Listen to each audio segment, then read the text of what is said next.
The sound of papers shuffling across the polished mahogany desk seemed unnaturally loud in the silence of Daniel Peterson's office. I watched his hands, steady, manicured, adorned with the gold signet ring that marked 30 years at Peterson, Williams and Associates, as they arranged the documents that would finalize the greatest betrayal of my life. "As you can see, Ms. Taylor, the will is quite clear," Daniel said, his voice carrying that practiced professional detachment that lawyers perfect over decades. "Your father's estate, including Taylor Construction, the family home, and investment, portfolios totaling approximately $3 million, has been bequeathed in its entirety to your sister, Rebecca." Across the table, Rebecca sat perfectly poised in her tailored navy suit, not a strand of her highlighted blonde hair out of place. The slight upturn at the corner of her mouth wasn't quite a smile. She was too careful for that. But the triumph in her eyes was unmistakable. Beside her, her husband Jason stared fixedly at his polished shoes, apparently finding something fascinating about the Italian leather. "That's impossible," I said, my voice steadier than I felt. "Dad always intended to split everything equally between us. He told me so countless times, even from his hospital bed 2 months ago."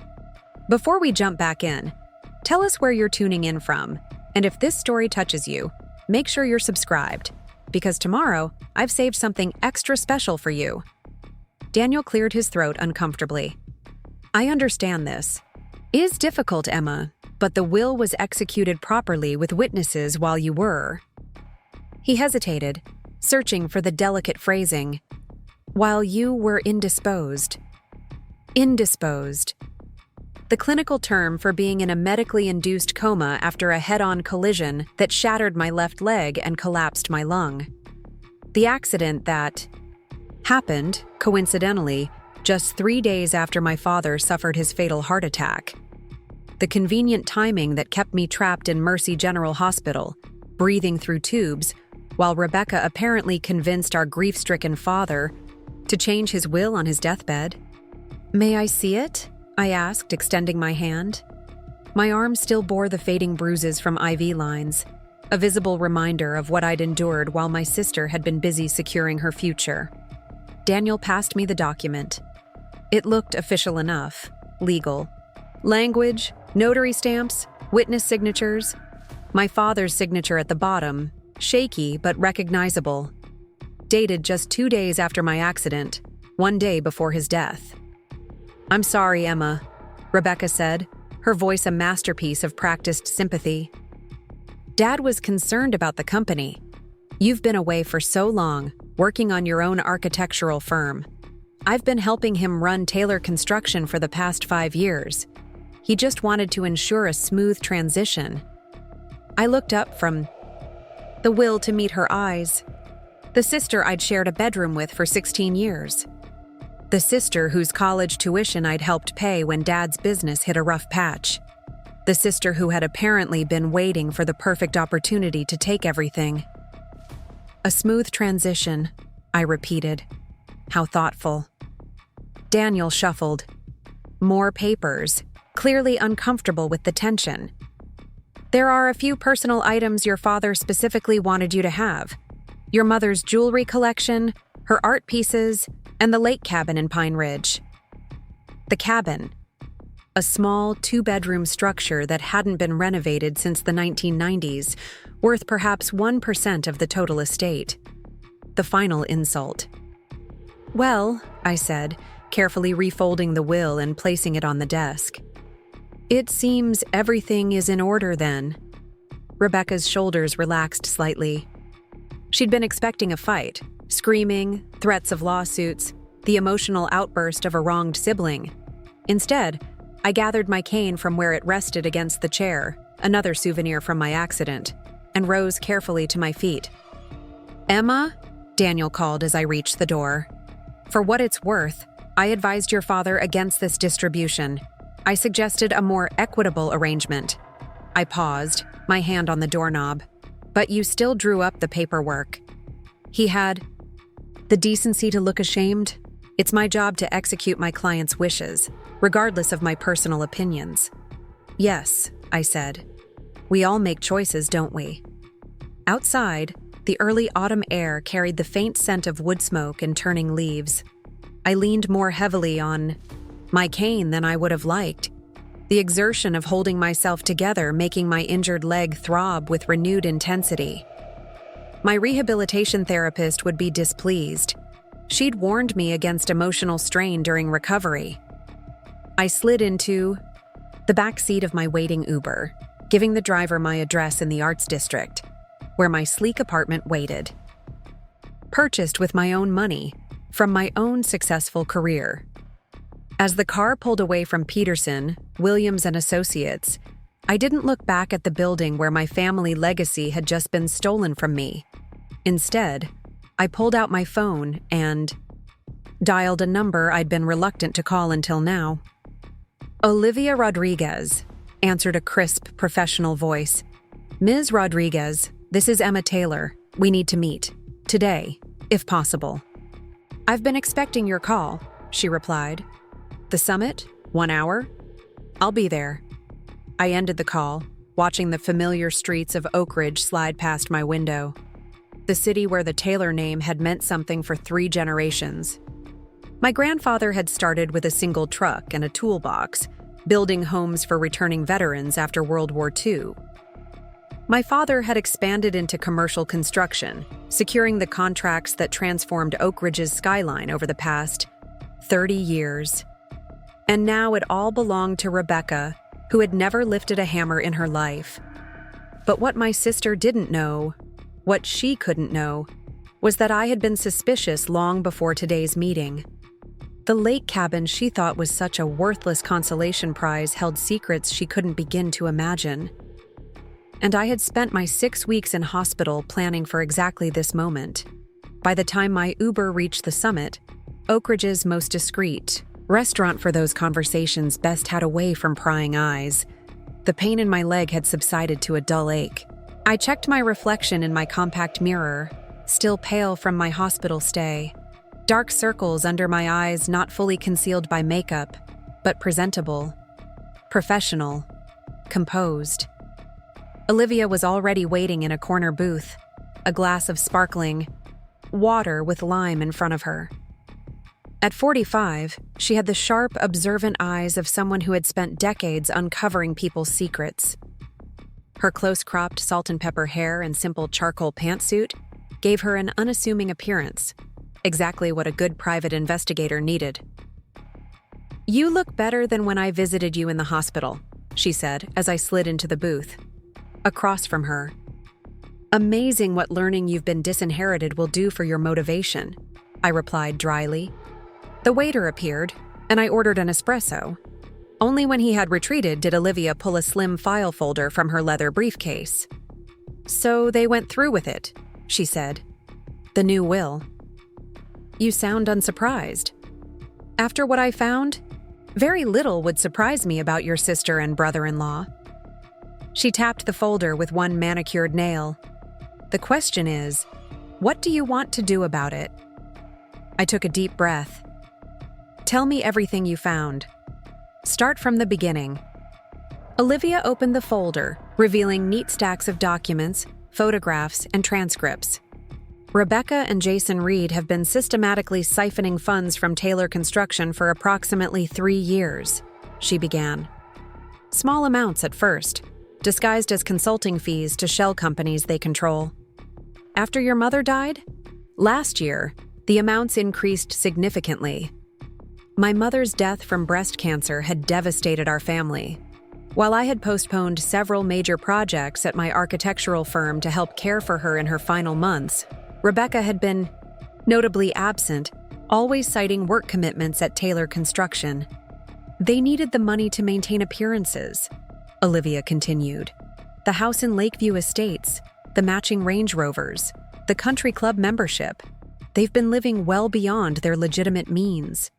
Jason's real estate development company has been failing for years, despite what they project publicly. The waiter delivered my espresso, and I took a sip of the bitter liquid, welcoming the jolt of clarity it provided. But the theft from the company was just the beginning. Olivia said, her voice lowering.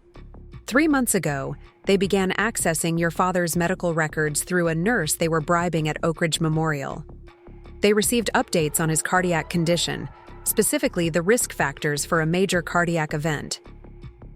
My cup froze, halfway to my lips. Are you suggesting they knew my father would have a heart attack? I'm suggesting they were monitoring his health very closely, waiting for a vulnerability. When his cardiologist recommended a change in medication that might temporarily increase his risk while his body adjusted, they became very attentive. The implication hung in the air between us.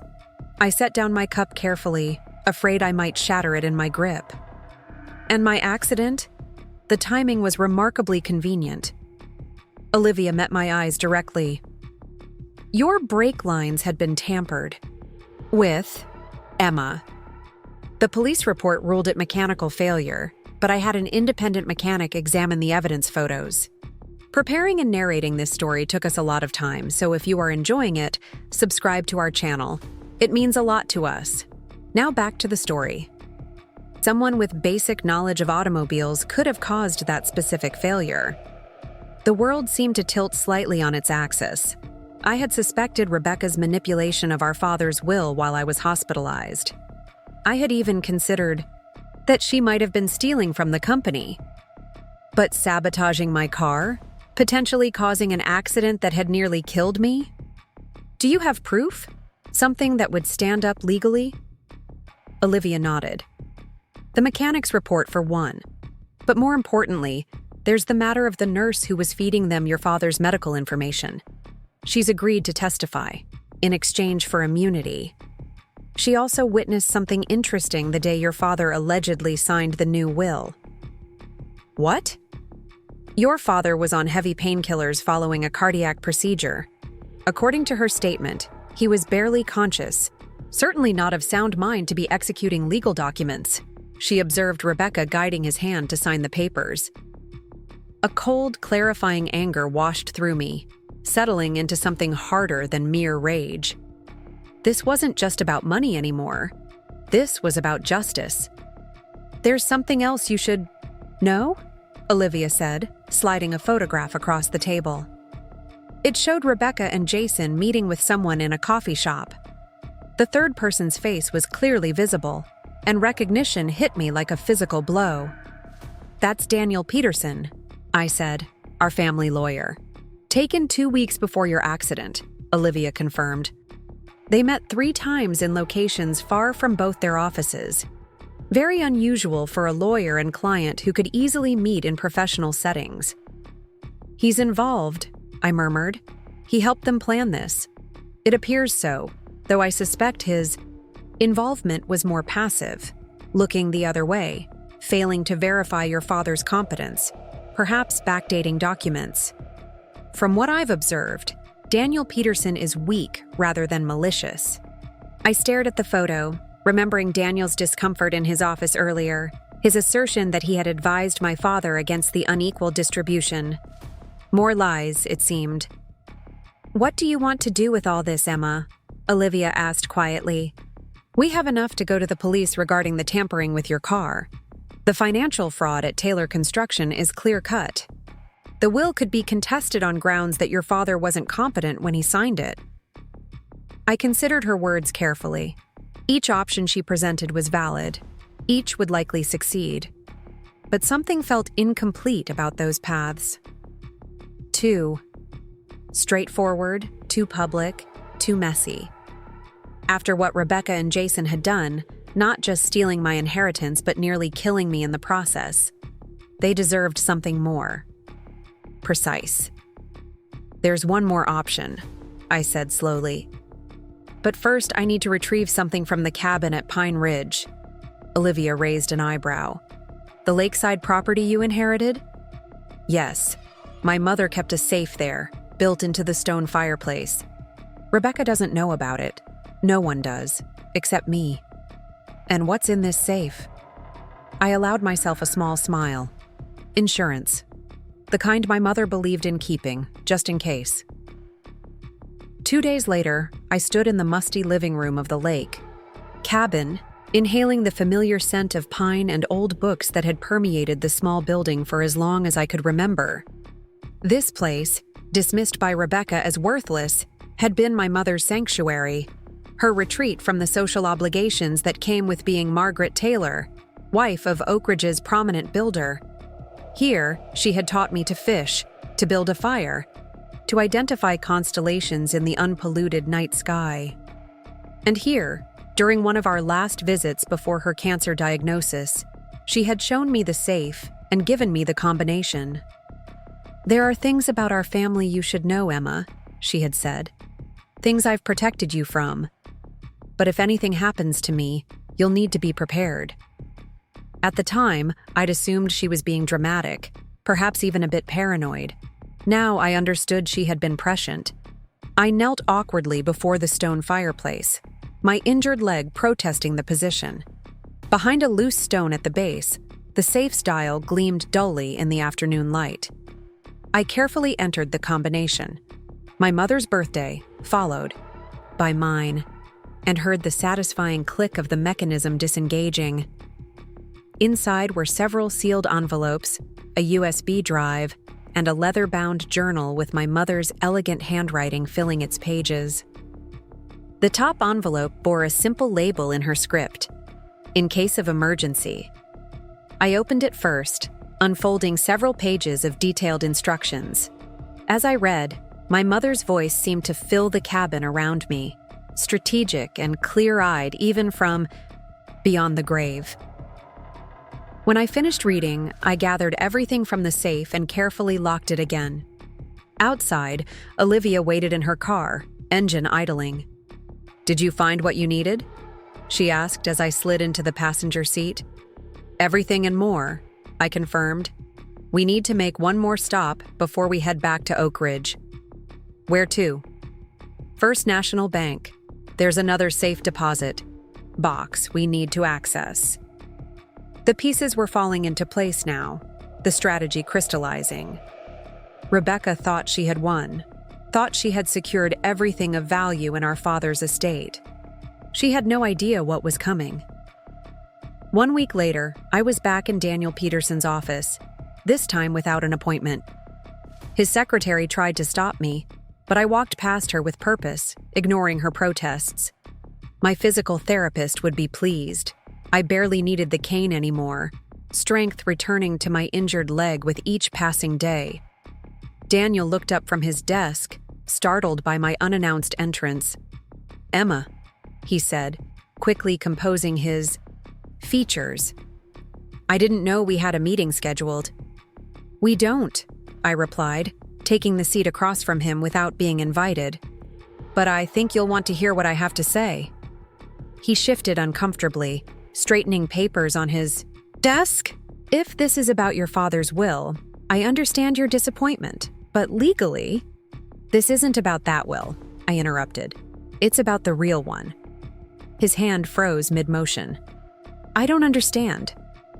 I reached into my bag and withdrew a sealed envelope, placing it carefully on his desk.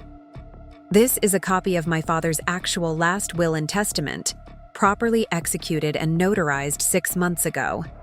The original is in a secure location." Daniel stared at the envelope but didn't reach for it. "That's impossible. The will we executed was a fraud," I finished for him. "Signed when my father was heavily sedated, guided by Rebecca's hand according to witnesses. I have sworn statements from the medical staff who were present."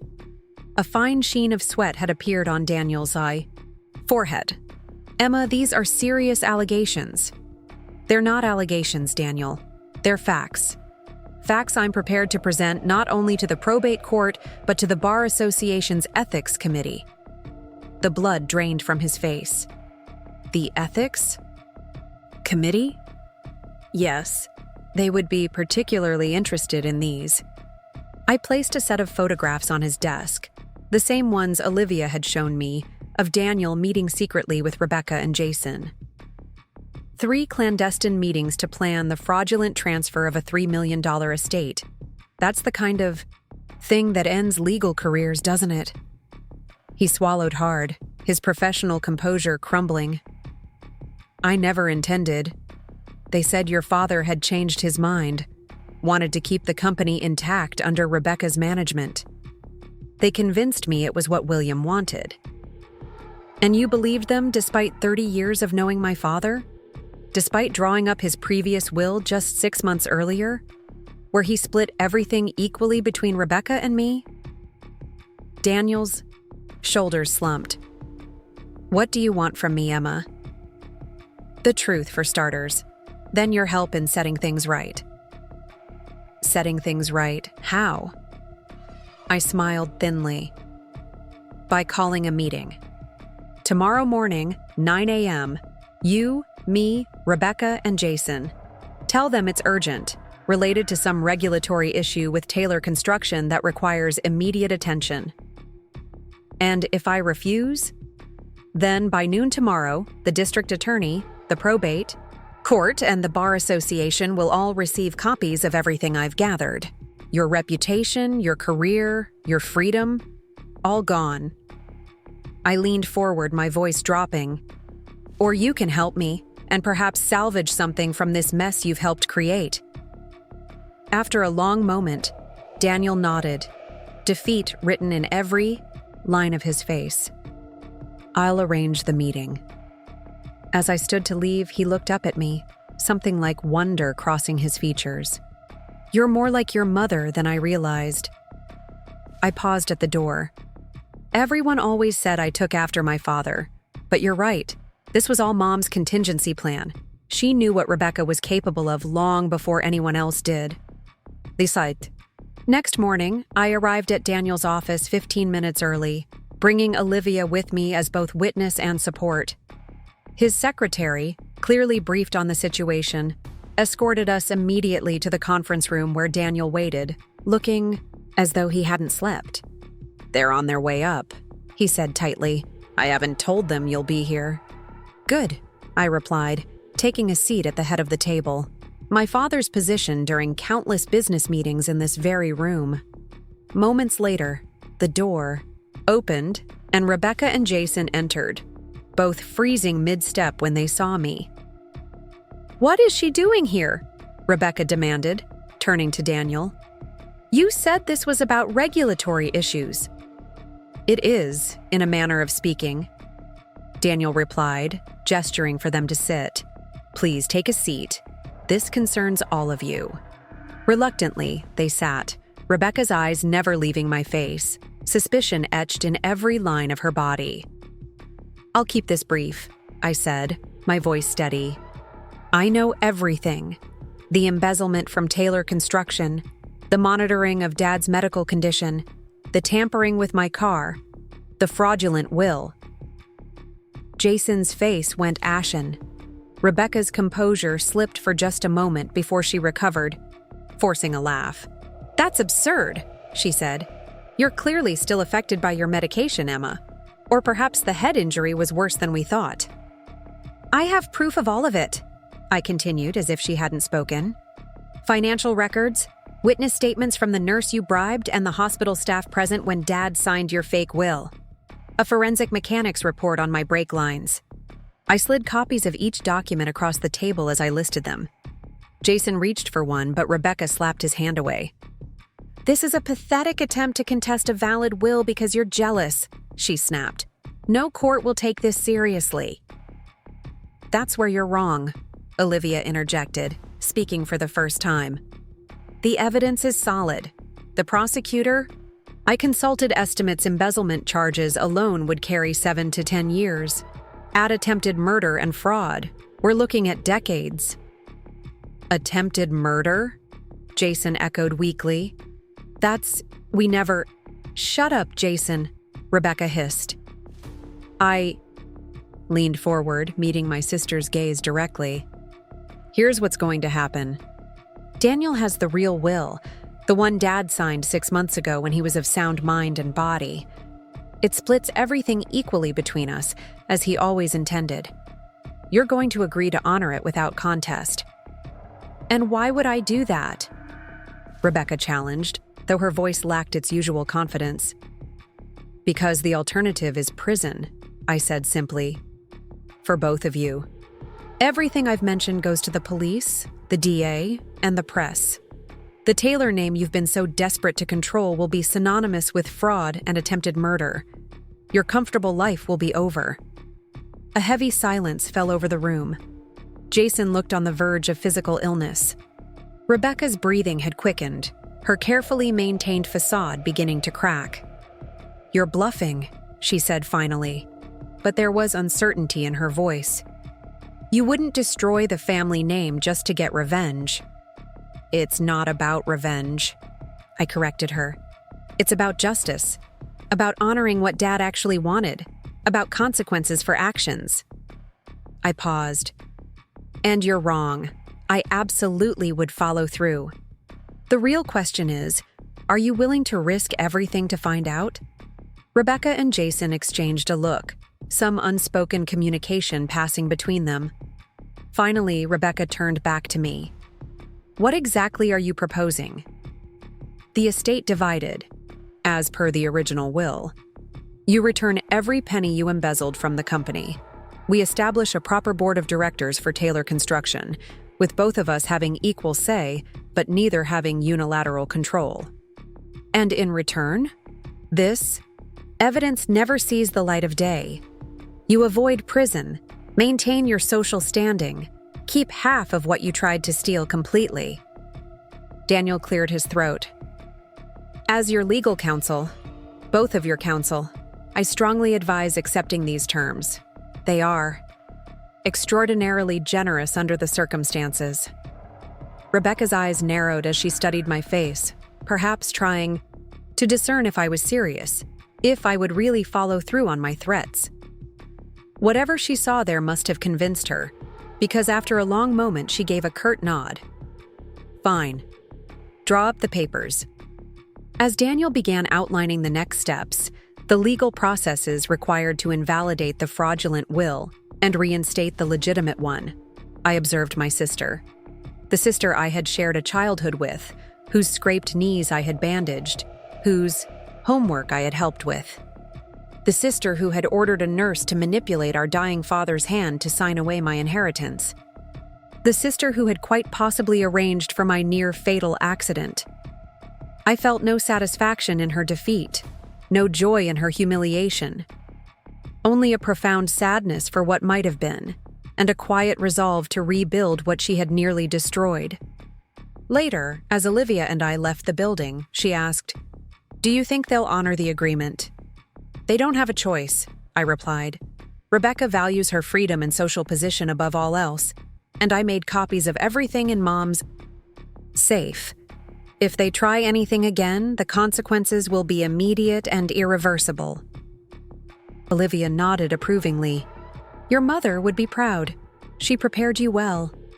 I thought of the journal I'd found in the safe, filled with my mother's observations and contingency plans. How she had documented Rebecca's troubling behaviors. Over the years, the small cruelties and manipulations that had grown more concerning as they reached adulthood. How she had quietly gathered evidence, created backups, established the very safeguards that had saved me. "Yes," I agreed softly. "She did." 3 months later, I stood on the construction site of Taylor Architectural's new headquarters, the first major project of the newly restructured company that now combined my architectural expertise with my father's construction legacy. The autumn air was crisp, leaves turning gold and crimson around the partially completed building. My phone buzzed with a message from Michael Chen, my former colleague who had been instrumental in helping me analyze the financial records Olivia had uncovered. Board meeting confirmed for Thursday. Both R&J will be there. How are you feeling about it? I typed back, "Ready? The restructuring plan is solid. Even Rebecca won't be able to argue with the projected growth." The truth was, working alongside my sister in this new arrangement was far from comfortable. The trust between us was irreparably broken, but we had established a professional detente, bound by the legal agreements that protected both of us, and by the evidence that remained, locked away, insurance against any future betrayal. As I surveyed the rising framework of the building, I thought about what my father would make of all this. The company he had built was evolving, becoming something new while honoring its foundations. The fortune he had amassed was being utilized, as he had intended, split between his daughters despite one's attempt to claim it all. And me? I was standing on my own 2 feet again, literally and figuratively. The injuries from my accident had healed, leaving only the faintest limp in cold weather. The deeper wounds, the betrayal, the loss of the sister I thought I knew, those would take longer. They might never heal completely. But I had survived. I had uncovered the truth. I had reclaimed my inheritance, not just the money and the company, but my mother's strength, my father's determination, and my own sense of justice. As I turned to leave the construction site, my phone rang again. Daniel Peterson's name flashed on the screen. Since the confrontation in his office, he had worked diligently to make amends, perhaps hoping to salvage something of his professional integrity. "Emma," he said when I answered, "I've just filed the final paperwork with the probate court. It's official now. Everything is as your father originally intended." "Thank you, Daniel. I want you to know how deeply I regret my role in all this. I should have been more vigilant, should have questioned Rebecca's claims about your father's wishes." "Yes," I agreed. "You should have. But you're making it right now. That counts for something." After we disconnected, I stood for a moment watching the construction workers assembling the framework that would eventually support the entire structure. Each beam and joint was critical. If one failed, the integrity of the whole building would be compromised. Families were like that too, I reflected. The Taylor family had fractured, critical support beams severed by greed and betrayal. But something new was being built from the foundation that remained. Something perhaps stronger and more honest than what had existed before. The inheritance my sister had tried to steal from me while I lay in a hospital bed was restored. But the real legacy? The understanding of both human weakness and strength? The knowledge of how to protect what matters? The ability to seek justice rather than mere revenge? That was the true inheritance my parents had left me. And that was something Rebecca could never take away. The meeting with Rebecca, Jason, and Daniel had gone exactly as I'd planned, but I took no pleasure in their shocked faces or stammered excuses. As I drove away from Peterson, Williams and Associates, my thoughts drifted back to the days following my father's funeral, a ceremony I'd attended in a wheelchair, still weak from my accident, with bandages visible beneath my black dress. Rebecca had been the picture of sorrowful dignity that day, accepting condolences with teary eyes, her hand never leaving Jason's arm. She had even arranged for me to sit in the front row, a gesture of apparent kindness that now seemed calculated to showcase her generosity toward her injured sister. The performance had been flawless, just like everything Rebecca did. My cell phone rang, interrupting my thoughts. Michael Chen's name flashed on the screen. My former colleague had been invaluable during my investigation, using his financial expertise to decode the complex web of transactions Rebecca and Jason had used to siphon money from Taylor Construction. "How did it go?" he asked when I answered. "They caved," I replied, turning onto Main Street. "Completely and utterly." "I wish I could have seen their faces," Michael said, the smile evident in his voice. "Especially that weasel Jason." "It wasn't pretty," I admitted, "but it's done. Daniel's drawing up the paperwork now to invalidate the fraudulent will and reinstate Dad's original one." "And the company?" "Equal control between Rebecca and me, with a board of directors to prevent either of us from making unilateral decisions." I paused at a red light, watching pedestrians cross in front of my car. "I'll need your help setting up the financial oversight systems." "Consider it done," Michael said without hesitation. "When do we start?" "Tomorrow, 9 a.m. at Taylor Construction. Headquarters. I think it's time I reacquainted myself with the family business." After ending the call, I changed direction, heading not toward my apartment in the Arts District, but to the sprawling Tudor-style house in Oak Ridge Heights, where I'd grown up. I hadn't been back since before my accident, before my father's death, before everything changed. The house looked exactly as I remembered. The meticulously maintained lawn, the climbing roses my mother had planted along the eastern wall, the stone pathway leading to the massive oak front door. For 40 years, this had been the center of the Taylor universe, the place where business deals were sealed over dinner and family celebrations marked the passing seasons. Now it stood empty, its fate part of the contested inheritance. Under my father's original will, Rebecca and I would decide together whether to sell it or maintain it for family use. Under her fraudulent version, she would have had sole discretion. I used my old key to enter, the familiar scent of lemon furniture, polish and old books washing over me as I stepped inside. The foyer's walnut paneling gleamed in the afternoon light, filtering through stained glass sidelights. To my right, the formal living room where my mother had hosted countless charity committee meetings. To my left, the study where my father had taught me to read blueprints when I was barely tall enough to reach his desk. I made my way to that study now, my footsteps echoing in the quiet house. The door was ajar, and I pushed it open to find the room largely unchanged, leather-bound books lining the walls, the antique globe in the corner, my father's massive oak desk dominating the space. The only difference was the thin layer of dust, covering everything. Rebecca evidently hadn't spent much time here since claiming her inheritance. Taking a seat in my father's chair, I ran my fingers along the worn edges of the desk blotter, remembering the countless hours I'd spent watching him work.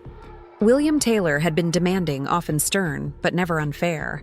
He had expected excellence from both his daughters, had celebrated our achievements equally, had never once suggested that Rebecca deserved more of his legacy than I did. I opened the center drawer, smiling faintly at its familiar contents. Fountain, pens arranged by color, paper clips in a small crystal dish. The lucky silver dollar his father had given him when he started the company. Beneath these items lay a leather-bound notebook I didn't recognize. I withdrew it carefully, opening to the first page. "For Emma," read the inscription in my father's bold handwriting. "When the time comes." My heart thumped painfully against my ribs as I turned to the next page, dated just 3 months before his death. "I've been experiencing concerning symptoms that my doctors say could indicate heart problems. If the worst should happen, there are things you need to know. Things about the company, about our family, and most importantly, about your sister." I read on, my hands trembling slightly as my father's voice seemed to rise from the pages. He had suspected Rebecca and Jason of financial impropriety. He had begun his own quiet investigation, documenting discrepancies in company accounts, unusual withdrawals, vendor contracts with inflated prices where the excess disappeared into untraceable accounts. He had been planning to confront Rebecca, to remove her from the company if necessary, but had wanted irrefutable proof first. He had been protecting me, too, keeping me at arm's length from the investigation in case Rebecca retaliated. "If you're reading this," the final entry stated, "then I didn't finish what I started. The task falls to you now, Emma. You've always been the backbone of this family, even when you didn't realize it. Trust Margaret's preparations. Your mother saw this, coming long before I did. And most importantly, be careful. Rebecca is more dangerous than I ever wanted to believe." Tears blurred my vision as I closed the notebook. My father had known. He had been trying to stop Rebecca. Perhaps that was what had truly triggered his heart attack, the stress of discovering his daughter's betrayal, the strain of gathering evidence against his own child. And now I had another piece of the puzzle, another weapon in my arsenal if Rebecca decided to challenge our agreement. I tucked the notebook into my bag and left the study, moving through the silent house with new purpose. My father and mother had both left me the tools I needed to fight this battle. I would not let them down. The following morning, I arrived at Taylor Construction's headquarters 15 minutes early. allowing myself time to absorb the surroundings before the confrontation to come. The sleek 6-story building in downtown Oak Ridge had been my father's pride, a physical manifestation of how far the company had come from its humble beginnings. The security guard at the front desk did a double take when I entered, obviously, recognizing me but uncertain how to react given the current circumstances. "Good morning, George," I said, remembering his name from my previous visits. "It's been a while." "Ms. Taylor?" he replied, surprise giving way to a genuine smile. "It's good to see you back on your feet. We were all real worried when we heard about your accident." "Thank you.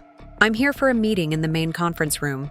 I believe some other attendees will be arriving shortly." He nodded, handing me a visitor badge. "Mr. and Mrs. Reed are already upstairs. Mr. Peterson arrived about 5 minutes ago." So, Rebecca and Jason had beaten me here, perhaps hoping to establish psychological dominance by claiming the space first. It was a typical Rebecca power play, and one I had anticipated. I took the elevator to the top floor, where the executive offices and main conference room were located. The receptionist's eyes widened when I approached, but she quickly composed herself. "Good morning, Ms. Taylor. The meeting is in the main conference room. Can I get you anything? Coffee? Water?" "Coffee would be wonderful, thank you," I replied, appreciating her professionalism despite what must be a deeply confusing situation for the staff. When I entered the conference room, 4 people looked up. Rebecca and Jason on one side of the long mahogany table, Daniel and Michael on the other. Michael had arrived early as well, it seemed, already setting up his laptop and speaking quietly with Daniel about document preparations. "Emma," Rebecca acknowledged stiffly, her smile not reaching her eyes. She wore a tailored burgundy dress. That probably cost more than most people's monthly mortgage payments, her blonde hair pulled back in a severe chignon. Jason nodded without speaking, his usual confidence notably diminished. "Good morning," I replied, taking the seat at the head of the table, my father's old position. No one challenged the choice. For the next 3 hours, we hammered out the details of the new arrangement. Daniel had prepared the documents invalidating the fraudulent will and reinstating the original one. Michael presented a restructuring plan for Taylor Construction that would include a formal board of directors and strict financial oversight measures specifically designed to prevent the kind of embezzlement Rebecca and Jason had perpetrated.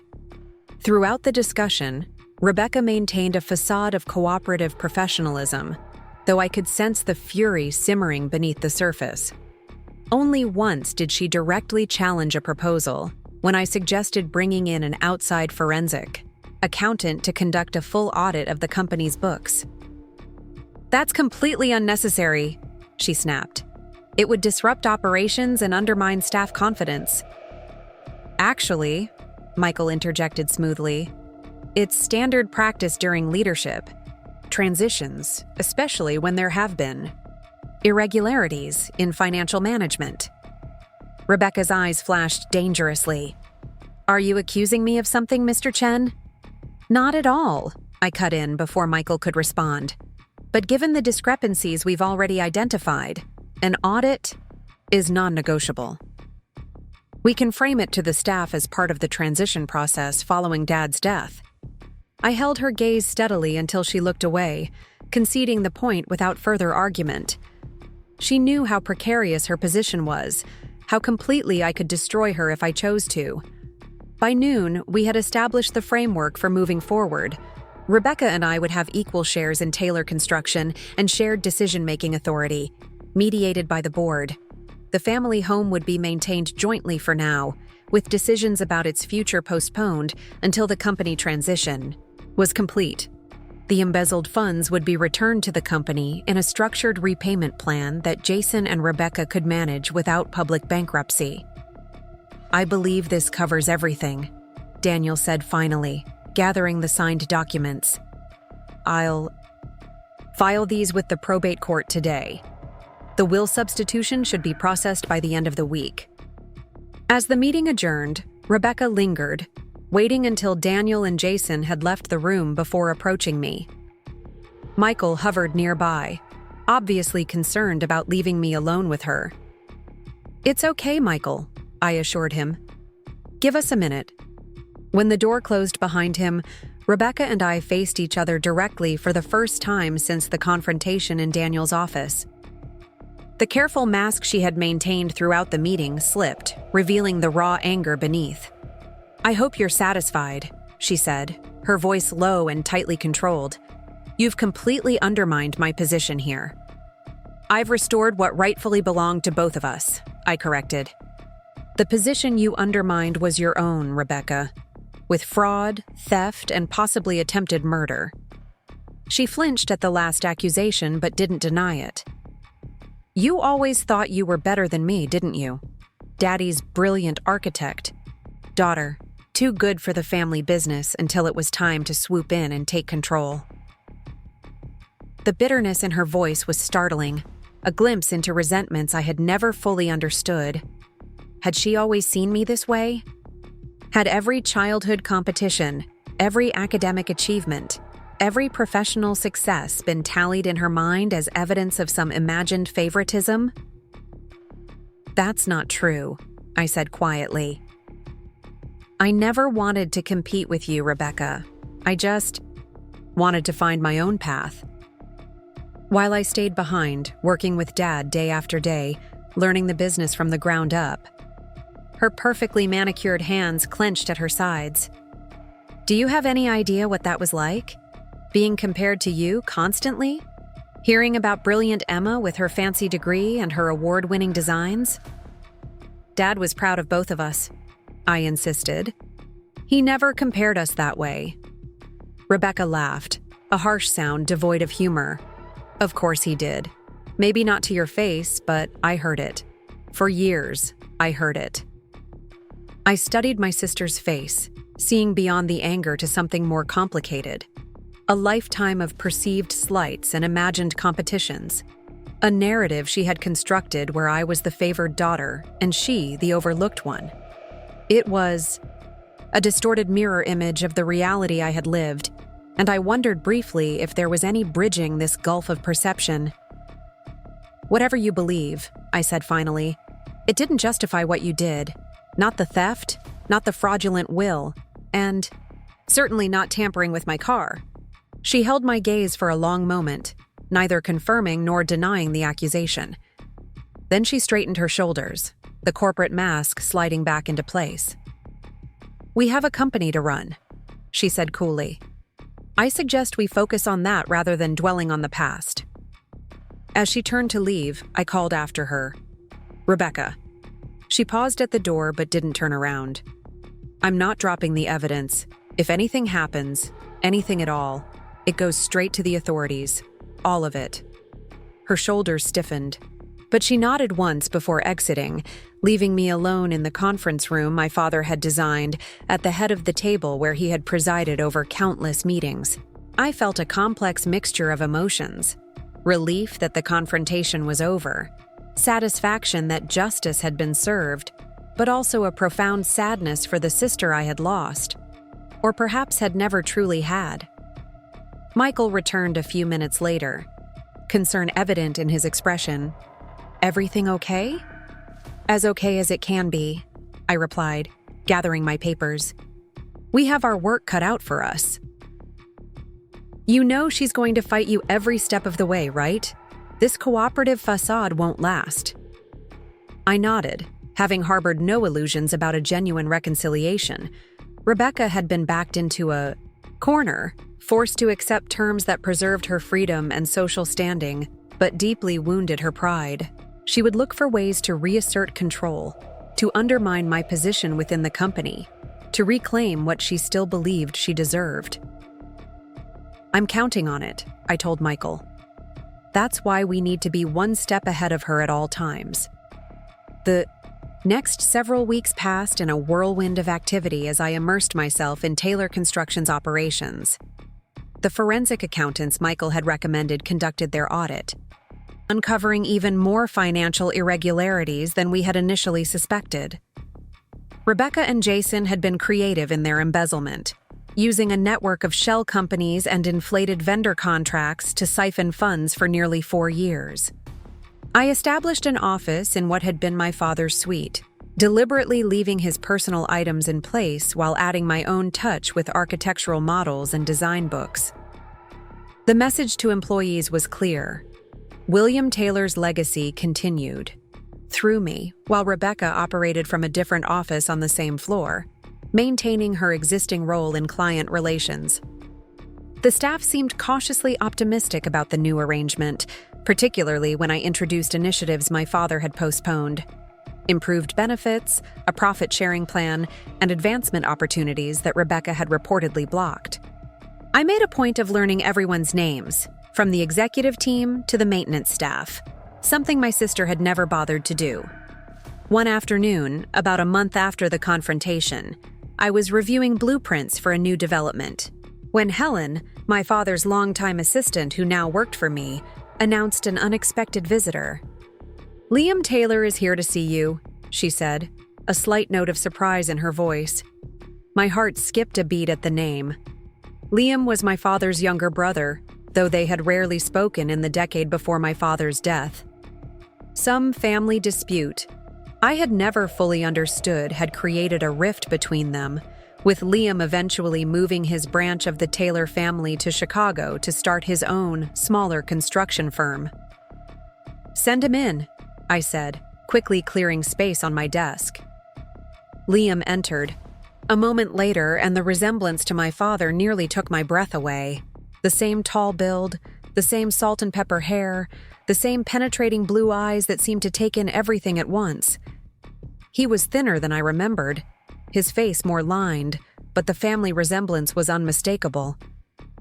"Uncle Liam," I said, coming around the desk to greet him. "This is unexpected." He embraced me briefly, then stepped back to study my face. "You look like your mother," he observed, a hint of sadness in his voice. "I was sorry to hear about William, and about your accident. Seems like the Taylor family has had more than its share of tragedy lately." "Thank you," I replied, gesturing for him to take a seat. "It's been a difficult time." "I imagine so." He settled into the chair across from me, his gaze moving around the office, taking in the subtle changes I'd made to my father's space. "I hear there was some trouble with the will." I hesitated, uncertain how much he knew or how much I should share. The Taylor family had always kept its conflicts private, perhaps too private, allowing resentments to fester unseen. "There were irregularities," I acknowledged carefully. "They've been resolved now." Liam's mouth quirked in a half-smile that reminded me painfully of my father. "That's diplomatic.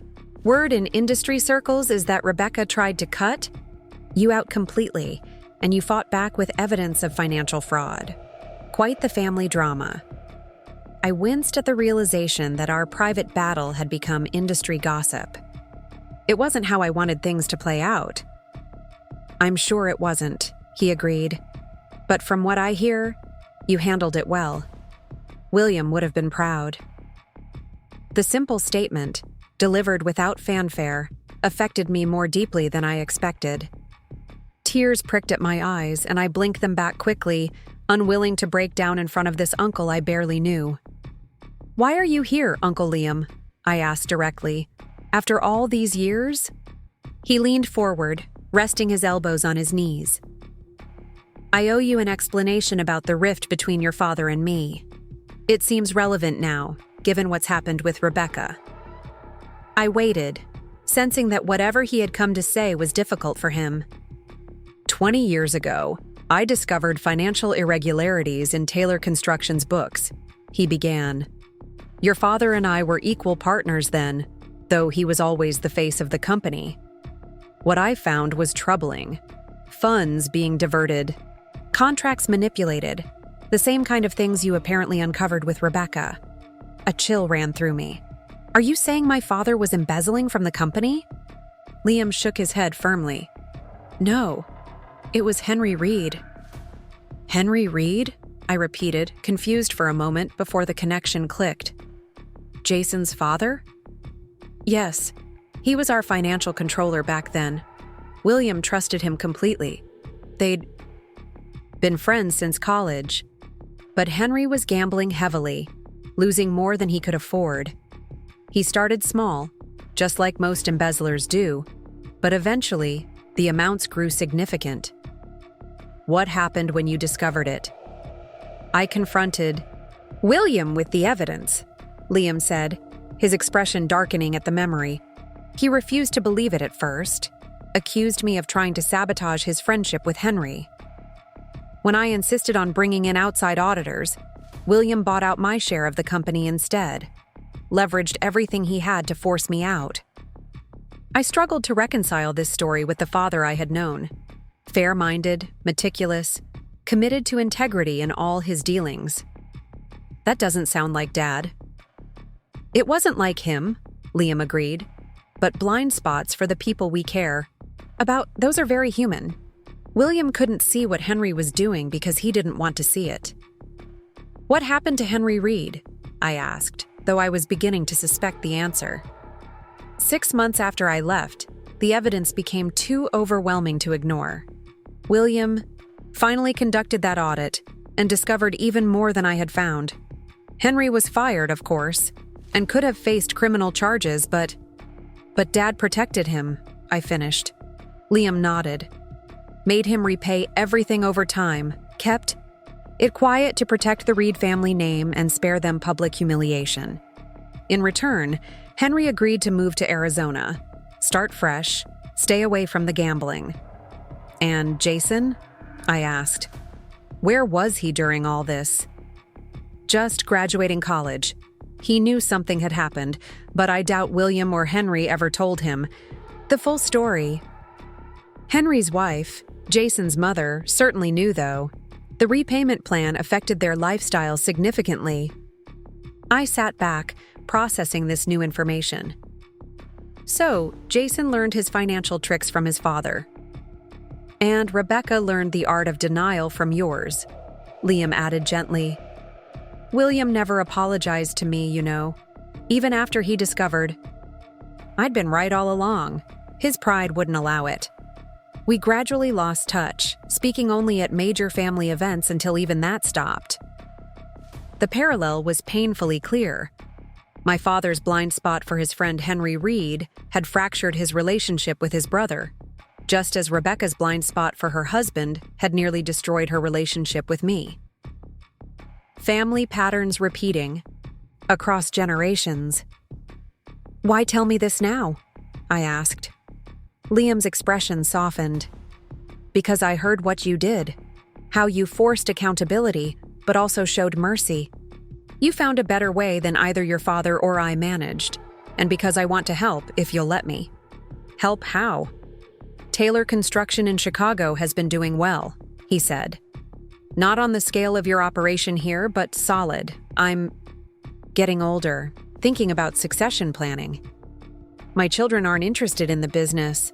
I thought perhaps we could discuss merging the companies, creating something stronger together.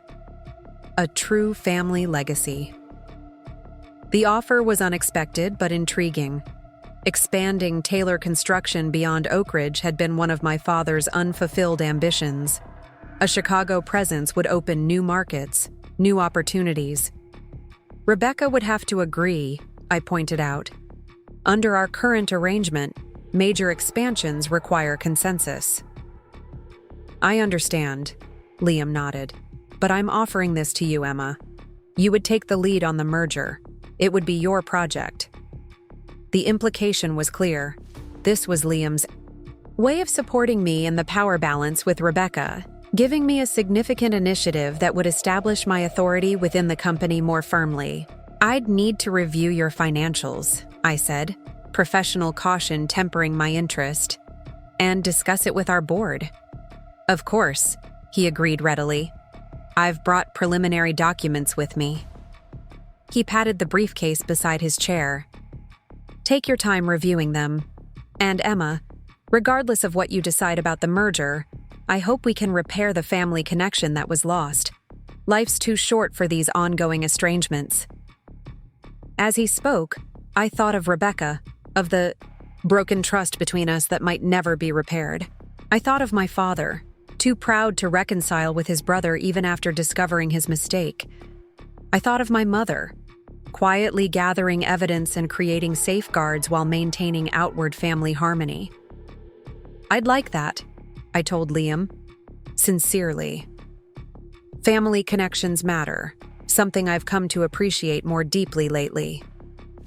After he left, I sat for a long time with the merger documents spread before me, thinking not just about business opportunities, but about family legacies, about patterns broken and continued, about the choices that shape not just our lives, but the generations that follow. Rebecca would fight the merger idea, I knew. She would see it as a threat to her authority, a dilution of her control. But perhaps that conflict, like the others we had weathered and would continue to face, would ultimately strengthen rather than weaken what we were building. A company founded on integrity rather than deception, on collaboration rather than control, on the best of the Taylor legacy rather than its worst. As evening shadows lengthened across my office, I picked up the phone and called Michael. "I need your help evaluating a potential merger," I told him, "and I'll need a strategy for presenting it to Rebecca." "Another battle with your sister?" he asked, concern evident in his voice. "Not a battle," I corrected. "A test for both of us." Whether Rebecca and I could ever truly rebuild the sister relationship that had been shattered by her betrayal remained to be seen. But the choice before me now was clear: continue the cycle of family estrangement that had separated my father and his brother, or find a new path forward. Looking at the family photo on my desk, taken years ago when my mother was still alive, when Rebecca and I still shared secrets and dreams, when the future seemed uncomplicated, I made my decision. Some inheritances were worth rejecting. Others were worth fighting for. The wisdom lay in knowing the difference. The merger proposal from Uncle Liam sat on my desk for 3 days while I deliberated how best to approach Rebecca. Our fragile professional detente had held through the initial restructuring of Taylor Construction, but introducing such a significant change would test the boundaries we'd established. Still, the opportunity was too valuable to ignore, expanding into the Chicago market could position the company for growth beyond anything my father had achieved. I finally scheduled a private meeting with Rebecca in what had been our father's study at the family home. The neutral territory seemed important, neither her office nor mine, but a space that held meaning for both of us.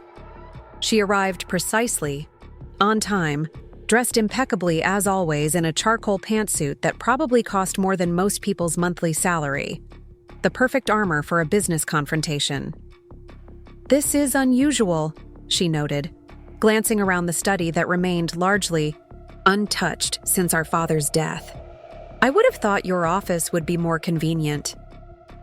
"I wanted privacy," I explained, away from curious employees and interruptions.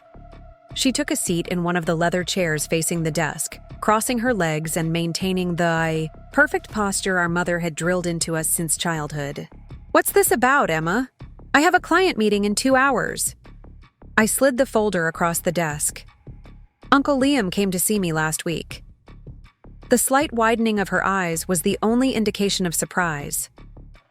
"I wasn't aware you maintained contact with him." "I didn't. But he reached out after hearing about the changes at Taylor Construction." Rebecca opened the folder, scanning the contents with practiced efficiency. Her expression remained neutral, but I could see the tension in the set of her shoulders, the subtle tightening of her fingers on the paper. "A merger," she said finally, "with conditions that effectively put you in charge of the entire expansion."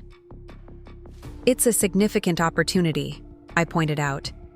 "Chicago is a market Dad always wanted to enter, and Liam has established connections there that would take us years to build on our own. And you'd be running it." Her voice was flat, the accusation clear. "I'd be overseeing the initial integration," I corrected. The day-to-day operations would remain with Liam's existing team while we establish protocols and systems alignment. She closed the folder with deliberate care. This feels like a power play, Emma. First the restructuring, then the audit, now this. Are you trying to force me out? I met her gaze directly. If I wanted to force you out, Rebecca, I wouldn't have agreed to equal ownership in the first place. I would have pressed charges and watched you and Jason face the consequences of your actions. The reminder hung in the air between us, sharp and unavoidable. Her mouth tightened into a thin line. Then, what is this about? It's about business, I said simply.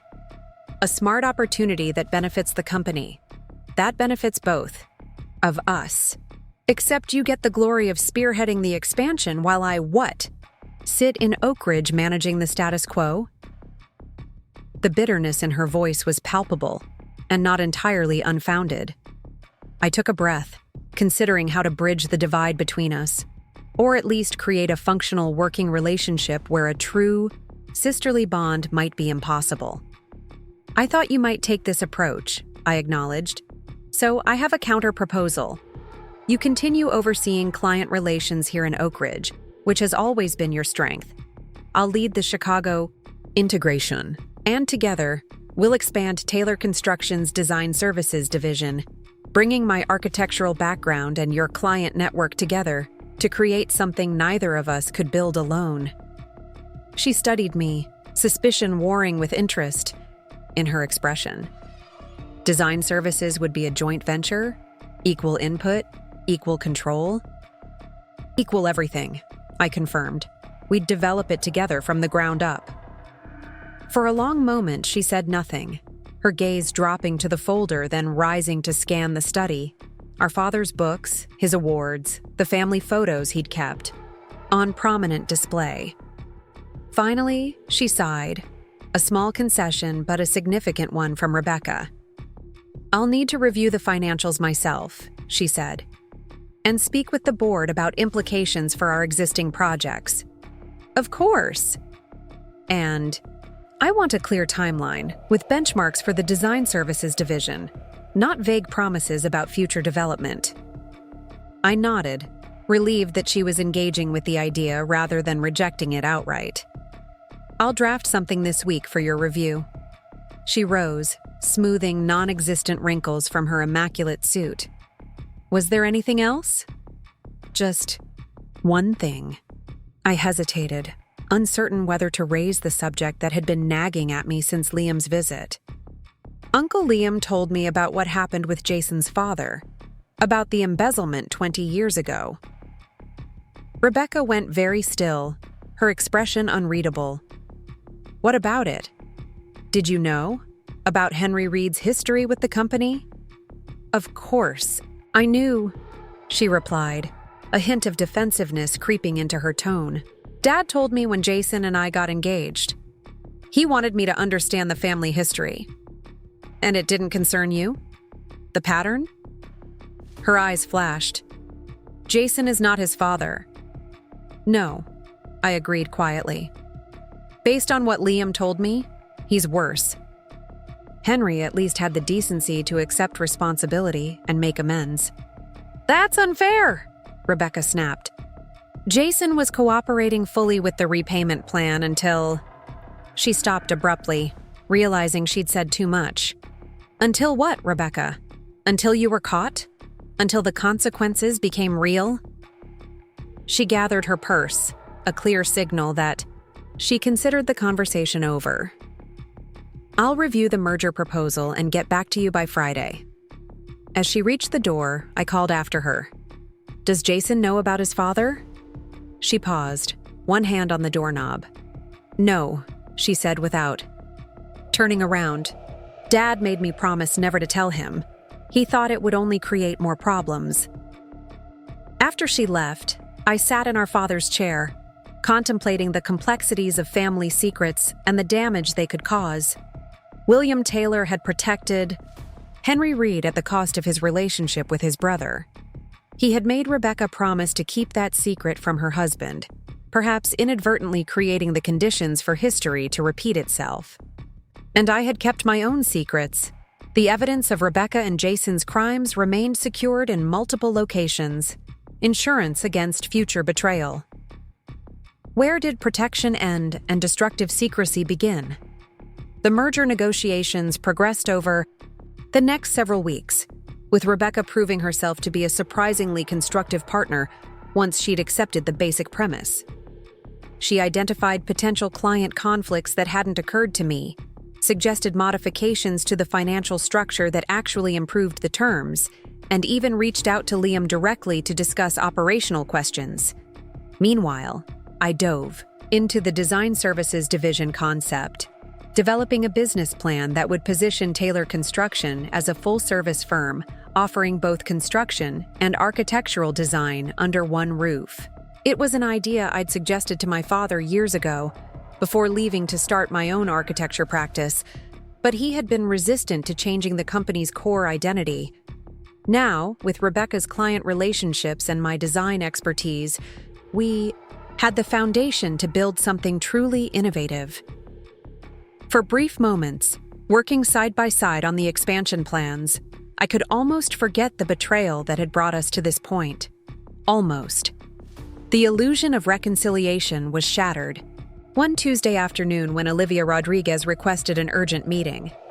The private investigator had continued monitoring Jason Reed's activities at my request, a precaution I hadn't shared with Rebecca. He's meeting with Martin Davies, Olivia informed me without preamble when we met at the summit, the same discreet restaurant where she had first shared her findings about Rebecca and Jason's schemes. The name meant nothing to me. Who is Martin Davies? Senior VP at Blackwell Development, she replied, sliding a photograph across the table. It showed Jason sitting at an outdoor cafe with an older man in an expensive suit. Blackwell is Taylor Construction's main competitor in the region. A chill ran through me. You think Jason is sharing inside information about our company? I think it's worse than that, Olivia said grimly. Based on the surveillance and some financial tracking, I believe Jason is trying to orchestrate a hostile takeover. That's impossible, I said automatically. Rebecca and I control the company equally. No outside entity could force a takeover without one of us agreeing. Unless one of you sells your shares, Olivia pointed out. Or unless there's a clause in your father's will or the company bylaws that creates a vulnerability. I thought back to the documents Daniel had prepared, the restructuring we had implemented. There were protections in place specifically to prevent either Rebecca or me from selling shares without the other's approval. But there was also the performance clause, I murmured, remembering a provision my father had insisted on years ago. If the company's profitability falls below a certain threshold for 3 consecutive quarters, the board of directors can vote to bring in outside management or approve a sale. Olivia nodded. And who controls your board? It's balanced.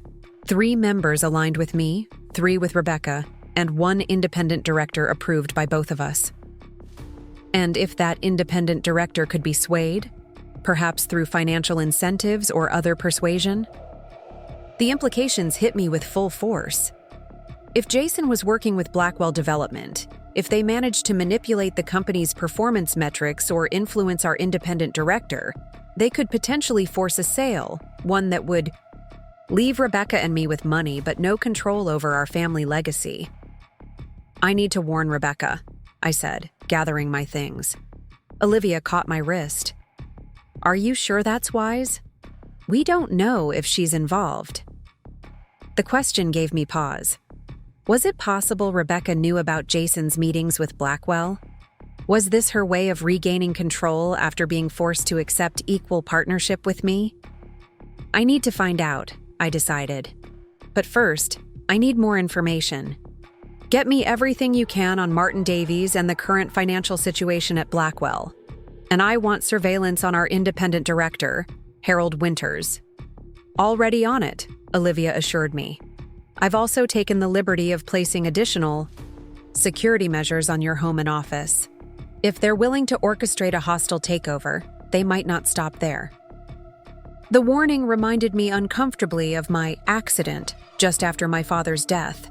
The brake lines that had been tampered with, sending me into a head-on collision that nearly claimed my life.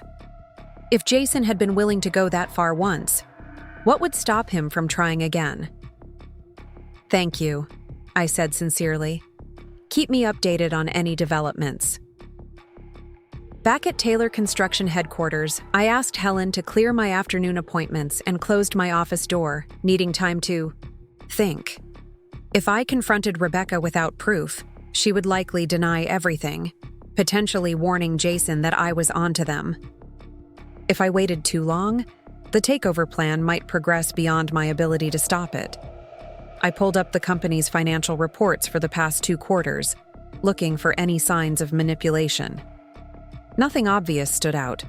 Revenue was slightly down compared to the previous year, but that was expected given the disruption caused by my father's death and the subsequent leadership transition. Next, I examined the projects currently in development. One in particular caught my attention: the Riverside Commercial Complex, a major development that had been secured during my time in the hospital.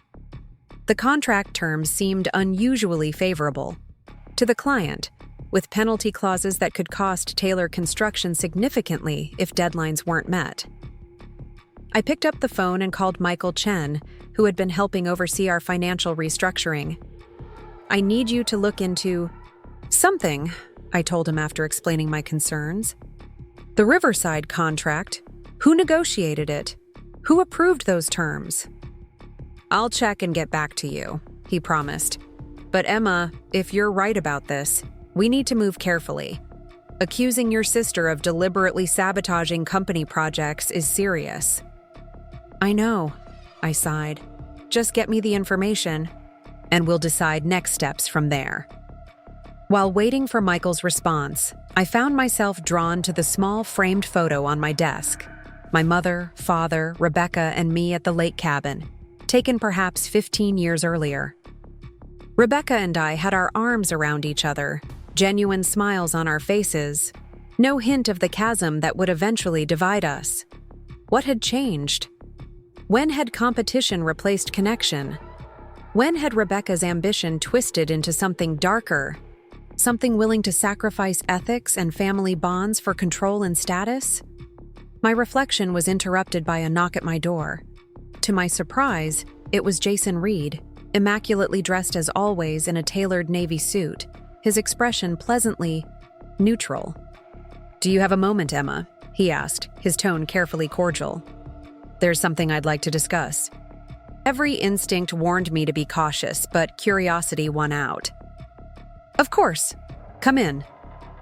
He took a seat across from me, looking oddly comfortable despite the circumstances.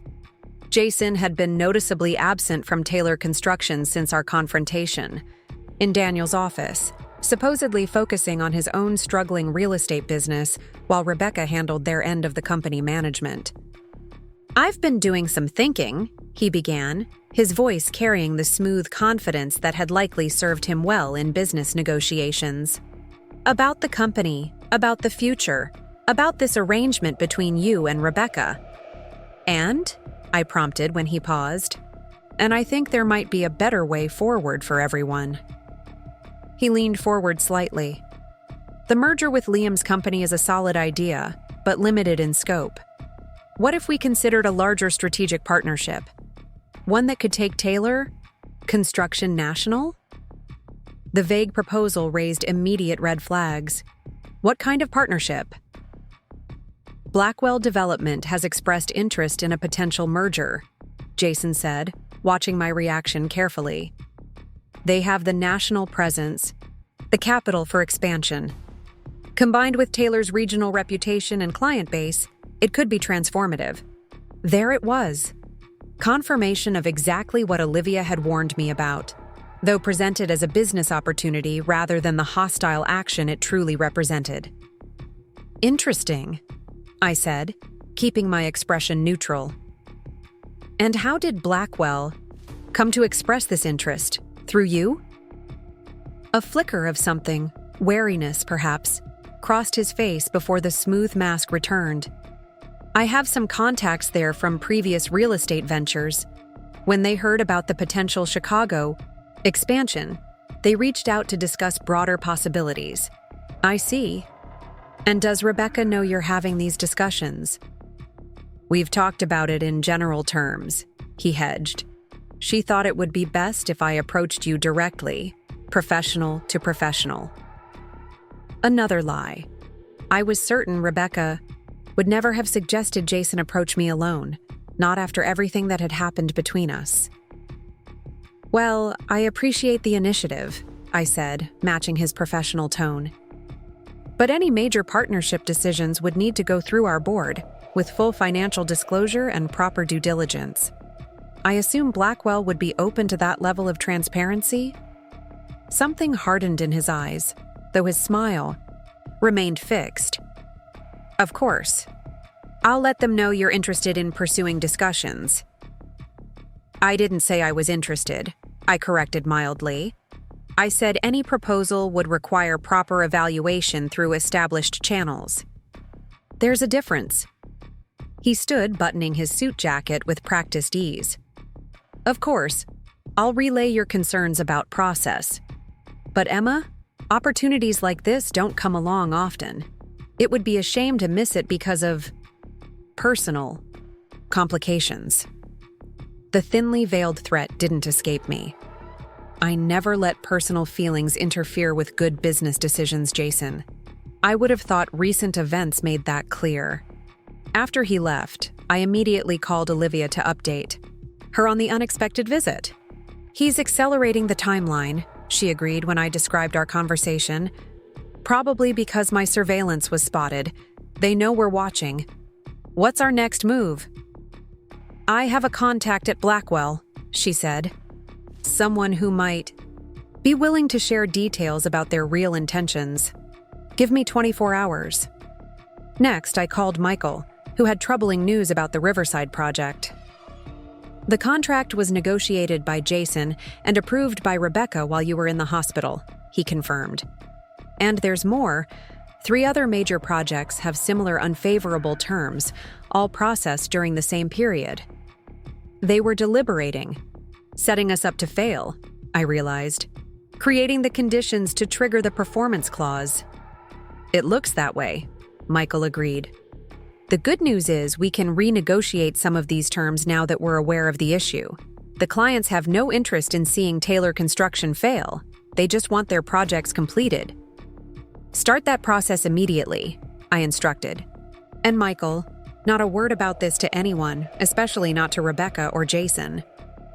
My final call was to Uncle Liam, who listened gravely to my abbreviated explanation of the situation. I'm not entirely surprised, he admitted. Jason's father tried something similar with a competitor back in the day, before your father caught on to his financial manipulations. The apple doesn't fall far from the tree, it seems. I need advice, I told him frankly. I'm not sure whether to confront Rebecca directly or gather more evidence first. Liam was quiet for a moment, considering. Your sister has a choice to make, he said finally, between her husband and her family legacy. The question is whether you trust her to make the right one. Trust. The word seemed almost laughable given our recent history. Did I trust Rebecca? To choose Taylor Construction over Jason? To honor our father's legacy above her own ambitions? The evidence suggested otherwise. Yet something held me back from immediately assuming the worst. Perhaps it was the memory of our childhood closeness, or the glimpses of genuine engagement I'd seen during our work on the expansion plans. Or perhaps it was simply the hope that underneath the hurt and betrayal, some core of sisterly connection remained. I'll give her the chance, I decided, but I'll be prepared either way. The opportunity came sooner than expected. That evening, as I was preparing to leave the office, Rebecca appeared in my doorway, her expression uncharacteristically uncertain. Do you have dinner plans? She asked. There's something we need to discuss. We ended up at Salvatore's. a small Italian restaurant our father had favored for business dinners, requiring privacy and discretion. The owner, recognizing us as William Taylor's daughters, led us to a secluded booth in the back, away from other diners. After we ordered, Rebecca wasted no time. "Jason told me he spoke with you today." "He did," I confirmed, watching her carefully. "About a potential partnership with Blackwell Development." "What did you tell him?" "That any such proposal would need to go through proper channels and due diligence." I sipped my water, maintaining eye contact. What I didn't tell him was that I already knew about his meetings with Martin Davies, or about the deliberately unfavorable contracts negotiated while I was in the hospital. Rebecca's composure slipped, genuine surprise crossing her features. "What are you talking about? What unfavorable contracts?" Either she was an excellent actress or she truly didn't know. I decided to take a calculated risk. The Riverside Project, among others. Jason negotiated terms that practically guarantee financial penalties for Taylor Construction. Combined with 3 similar projects, it creates a pattern that could trigger the performance clause in the company bylaws. She shook her head slowly, confusion evident. "That doesn't make sense. Why would Jason negotiate bad terms for our company?" "To create the conditions for a takeover," I said bluntly. "If Taylor Construction's profitability drops below the threshold for 3 quarters, the board can vote to bring in outside management or approve a sale. With the right influence on our independent director, Blackwell could force an acquisition." Rebecca set down her wine glass with a sharp click against the table. "You're saying my husband is deliberately sabotaging our family company to orchestrate a hostile takeover?" "That's exactly what I'm saying," I confirmed. "The question is, are you part of it?" Her eyes widened, genuine hurt flashing across her face before anger replaced it. "How can you even ask me that? After everything? After you stole my inheritance?" I interrupted. "After you potentially tampered with my car, putting me in the hospital? After you manipulated our dying father into signing a fraudulent will?" "Yes, Rebecca, I can ask that question quite easily." She flinched as if I'd struck her. "I never touched your car," she said quietly, intensity rather than volume lending weight to her words. "I would never. No matter how angry or jealous or resentful I felt, I would never have done that."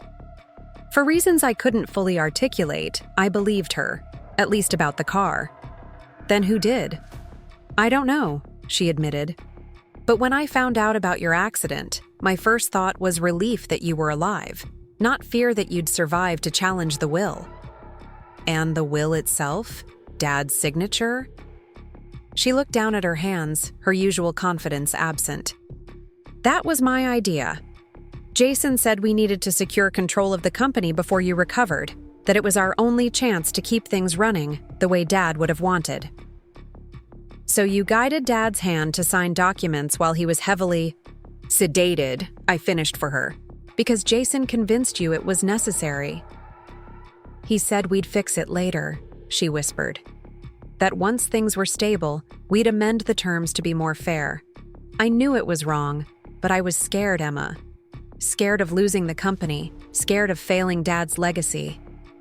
I studied my sister's face, seeing not the polished corporate executive she presented to the world, but the insecure younger sibling who had always feared she couldn't measure up to our father's expectations, to my achievements, to her own impossible standards. "And now?" I asked. "What are you scared of now?" She met my eyes directly, vulnerability replacing her usual armor. "I'm scared that Jason is not who I thought he was, that I've made terrible mistakes trying to please people who couldn't be pleased, that I've destroyed whatever chance we had of being sisters again." The raw honesty in her voice reached something in me that strategic calculations and business negotiations couldn't touch. For the first time since discovering the fraudulent will, I saw Rebecca not as an antagonist, but as someone who had made devastating choices under the influence of a manipulative partner, choices she was only now beginning to fully comprehend. If what you're saying is true, I said carefully, then we need to decide what happens next, together. She nodded, straightening her shoulders with visible effort. I need to see the evidence about the contracts, about Jason's meetings with Blackwell. I'll have Michael prepare a complete briefing for tomorrow morning, I promised. But Rebecca, if this confirms what I've told you, what will you do? The question hung between us, heavy with implication. Her answer would determine not just the future of Taylor Construction, but the possibility of any relationship between us moving forward. I'll do what I should have done from the beginning, she said, her voice gaining strength. I'll protect our family legacy, whatever that requires. As we finished our meal, discussing next steps and security precautions, I realized we had reached a turning point. Not reconciliation, exactly, but perhaps the beginning of a new understanding. The path forward remained uncertain, fraught with complications both professional and personal. But for the first time since waking in that hospital bed to discover my world had been shattered, I felt a cautious hope that something valuable might be salvaged from the wreckage. Not just the company our grandfather had founded, but the sister I had lost long before any inheritance was stolen. The morning after my dinner with Rebecca, I arrived at the office early to prepare for what would undoubtedly be a decisive day. Michael was already there, dark circles under his eyes suggesting he'd worked through the night compiling the evidence against Jason. It's worse than we thought, he said without preamble, handing me a thick folder. Those contracts were just the beginning. Jason has been systematically undermining Taylor Construction's financial position for months. I flipped through the documents, a knot forming in my stomach as I absorbed the details. False invoices, canceled orders that were never reported to accounting, deliberately delayed payments to trigger penalty clauses. The pattern was unmistakable and damning. And his connection to Blackwell? I asked. Michael pulled up an email on his tablet. Martin Davies and Jason have been communicating since before your father died. Initially about routine industry matters, but the tone changed dramatically after your accident. They started discussing strategic opportunities and transition scenarios. Can we prove Jason was behind my accident? Michael hesitated. Nothing definitive, but there's a text message from Jason to an unknown number the day before your brakes failed, asking about the mechanical issue we discussed, and confirming payment of $5,000. The number is a burner phone, untraceable. The confirmation of what I had long suspected should have brought anger, perhaps even vindication. Instead, I felt only a deep sadness. For my father, who had never seen Jason's true character. For Rebecca, whose trust had been so thoroughly betrayed. And even for myself, forced into this position of investigation and judgment when all I had ever wanted was to pursue my own architectural career. Is Rebecca here yet? I asked, glancing at my watch. She just arrived. I put her in the small conference room as you suggested. Olivia is with her, going through the surveillance photos. I gathered the files and made my way to the conference room, steeling myself for what would undoubtedly be a difficult conversation. When I entered, Rebecca was standing by the window, her back to the door, shoulders rigid with tension.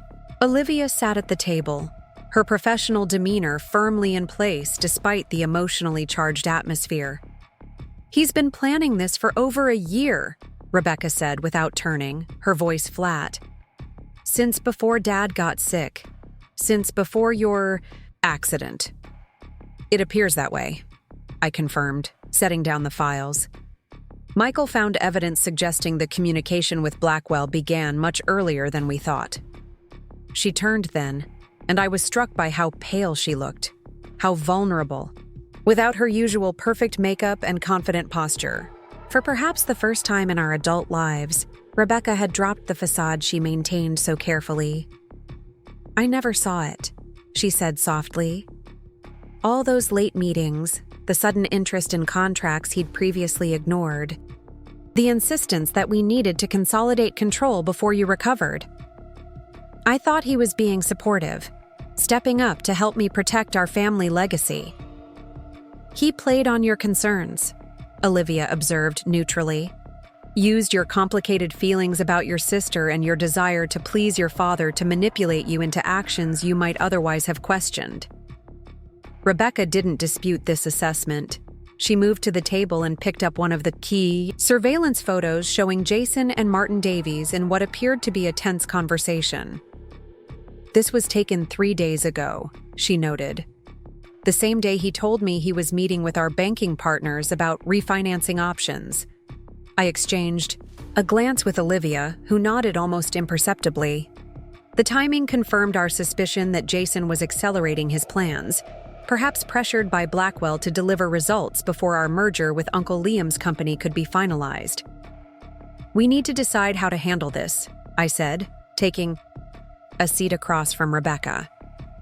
Legally, strategically, and personally. She looked up sharply. Personally? He's your husband, Rebecca. Whatever we do next affects you on multiple levels. A bitter smile curved her lips.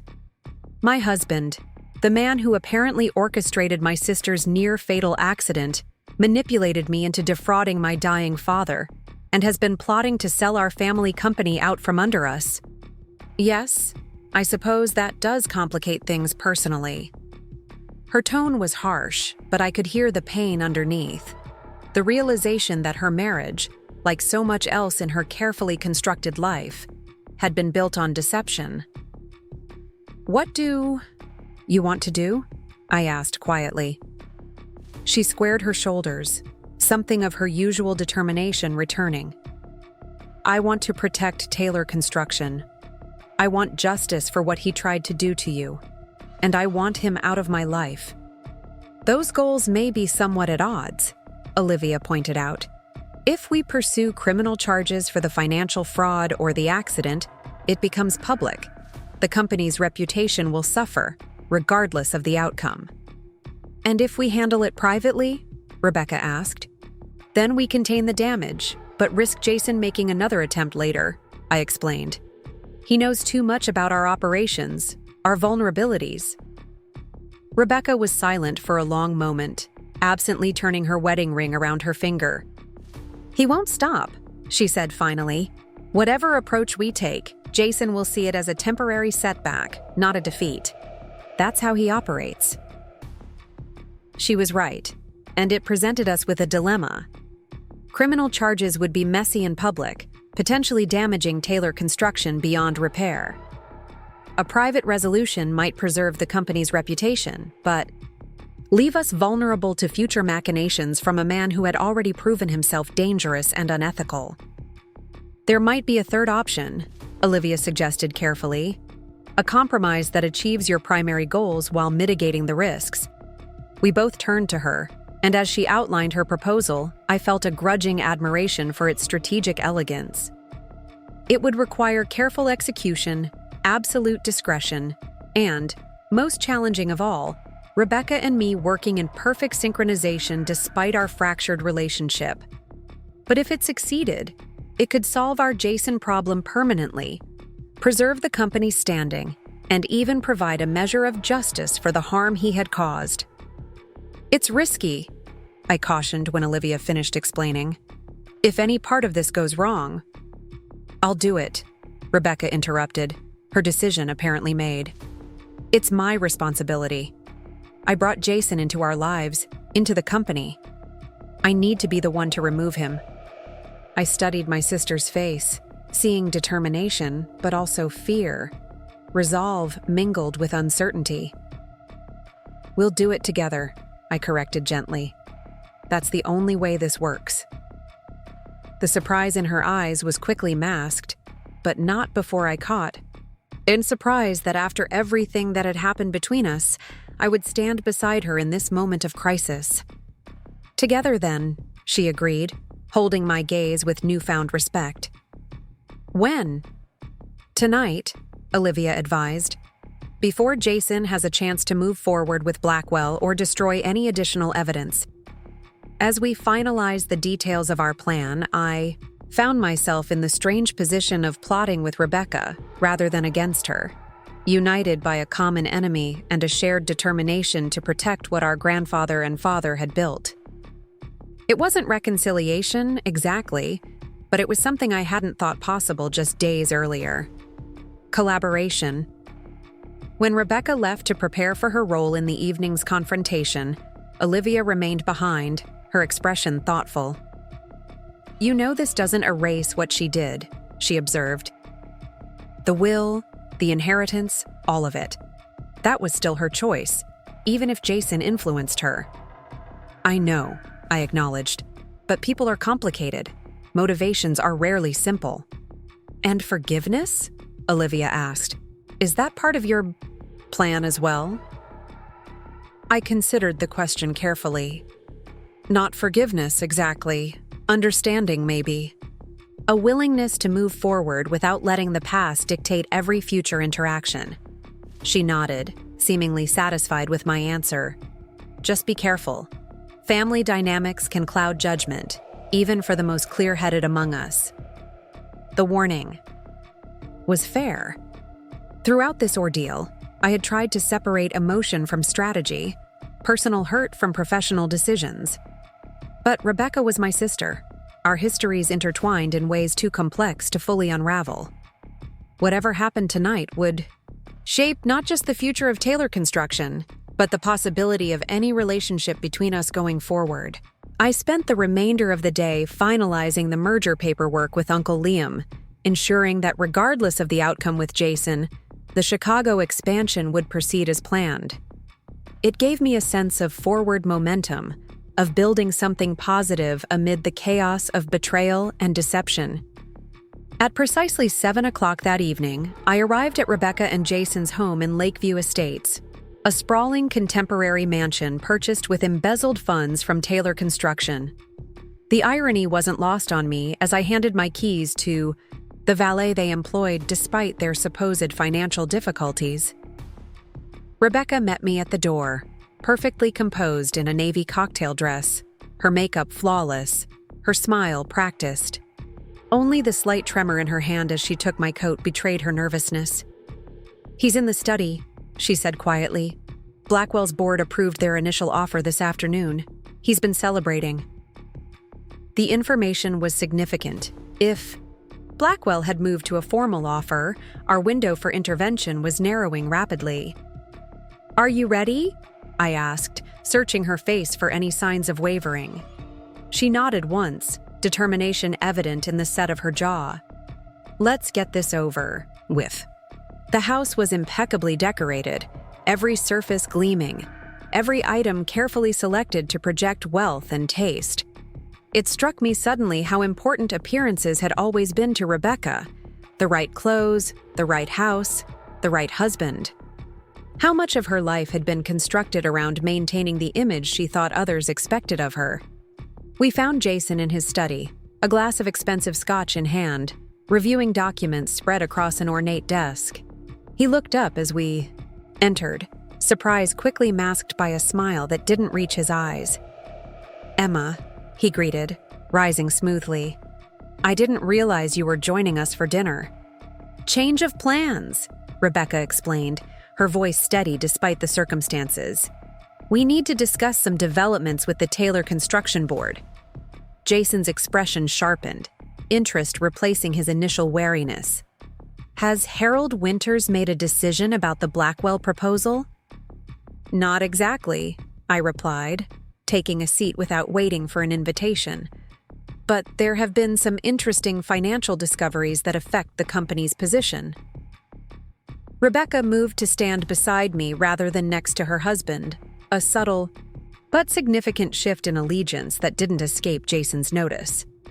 His eyes narrowed slightly, gaze moving between us with growing suspicion. "What kind of discoveries?" he asked carefully. Rebecca opened the folder she had brought with her, sliding it across the desk toward him. "These, for a start, financial records showing systematic embezzlement from Taylor Construction over the past 3 years. Falsified invoices, manipulated contract terms, diverted payments." Jason glanced at the documents, his expression remaining impressively neutral. These look concerning, certainly. Have you identified who's responsible? The calm denial was exactly what we had expected, but Rebecca still flinched slightly at his audacity, at the ease with which he could look her in the eye and pretend innocence despite overwhelming evidence to the contrary. We have, I confirmed, meeting his gaze directly. The records trace back to you, Jason. Your digital signature, your banking information, your correspondence with vendors. He laughed, the sound containing no actual humor. That's absurd. Anyone could have used my credentials. This is clearly an attempt to undermine my position in the company, probably orchestrated by you, Emma, to consolidate your control. It's not just the financial records, Rebecca said quietly, her voice gaining strength as she continued. We have your communications with Martin Davies at Blackwell Development, documenting a conspiracy to devalue Taylor Construction and force a sale. For the first time, genuine alarm flickered across Jason's features, quickly suppressed but unmistakable. You've been spying on me? Going through my private communications? We've been investigating financial crimes against our family company, I corrected. The fact that those crimes implicate you isn't our fault. He stood abruptly, moving to the bar cart in the corner to refill his scotch, perhaps needing a moment to collect himself. When he turned back, his composure had returned, calculation replacing surprise in his eyes. Let's say, hypothetically, that some of these allegations have merit, he began, adopting a reasonable tone. The smart move here would be a negotiated settlement. I step away from Taylor Construction, perhaps with a generous severance package, and we all avoid the public mess of litigation. Rebecca exchanged a glance with me, following the script we had carefully prepared. That might be possible, she conceded. Under certain conditions. Hope flickered in Jason's expression. The belief that he could still manipulate the situation still emerge relatively unscathed. I'm listening. First, you sign a binding agreement to never contact anyone at Blackwell Development again, professionally or personally, I stated. Second, you provide a complete accounting of all funds taken from Taylor Construction and agree to a repayment schedule. Third, Rebecca added, her voice hardening, you turn over all evidence related to Emma's accident. The name of the person you hired, proof of payment, everything. Jason's face went carefully blank. I don't know what you're talking about. We have the text messages, Jason, I said quietly. About the mechanical issue and the $5,000 payment. Sent the day before someone tampered with my brake lines. That could have referred to anything, he dismissed, though sweat had begun to bead at his temples. You can't prove? Fourth, Rebecca interrupted. You agree to a divorce settlement that reflects the reality of your actions. My lawyers will draft the terms, and you will sign them without contest. The final condition seemed to hit him hardest. His eyes widened fractionally, genuine shock breaking through his calculated facade. Perhaps he had believed that Rebecca's loyalty would ultimately outweigh any evidence, that their marriage would survive even if his business schemes were exposed. You can't be serious, he said, addressing Rebecca directly now. After everything we've built together, you're throwing it all away because of some financial irregularities? Some wild accusations about an accident? Financial irregularities? Rebecca repeated, incredulity coloring her tone. You stole millions from our family company. You conspired with our largest competitor to orchestrate a hostile takeover. You possibly arranged to have my sister killed in a car accident. And you manipulated me into defrauding my dying father. Her voice broke slightly on the final accusation, the emotional impact of his betrayal momentarily overwhelming her carefully. Maintained composure. That's your interpretation, Jason argued, switching tactics. The reality is more complex. Everything I did was to secure our future, Rebecca, to ensure Taylor Construction remained viable in a changing market. Your father was making outdated decisions. Emma had abandoned the company years ago. Someone needed to take decisive action. By stealing and lying? I asked. By nearly killing me? He ignored my question, focusing solely on Rebecca.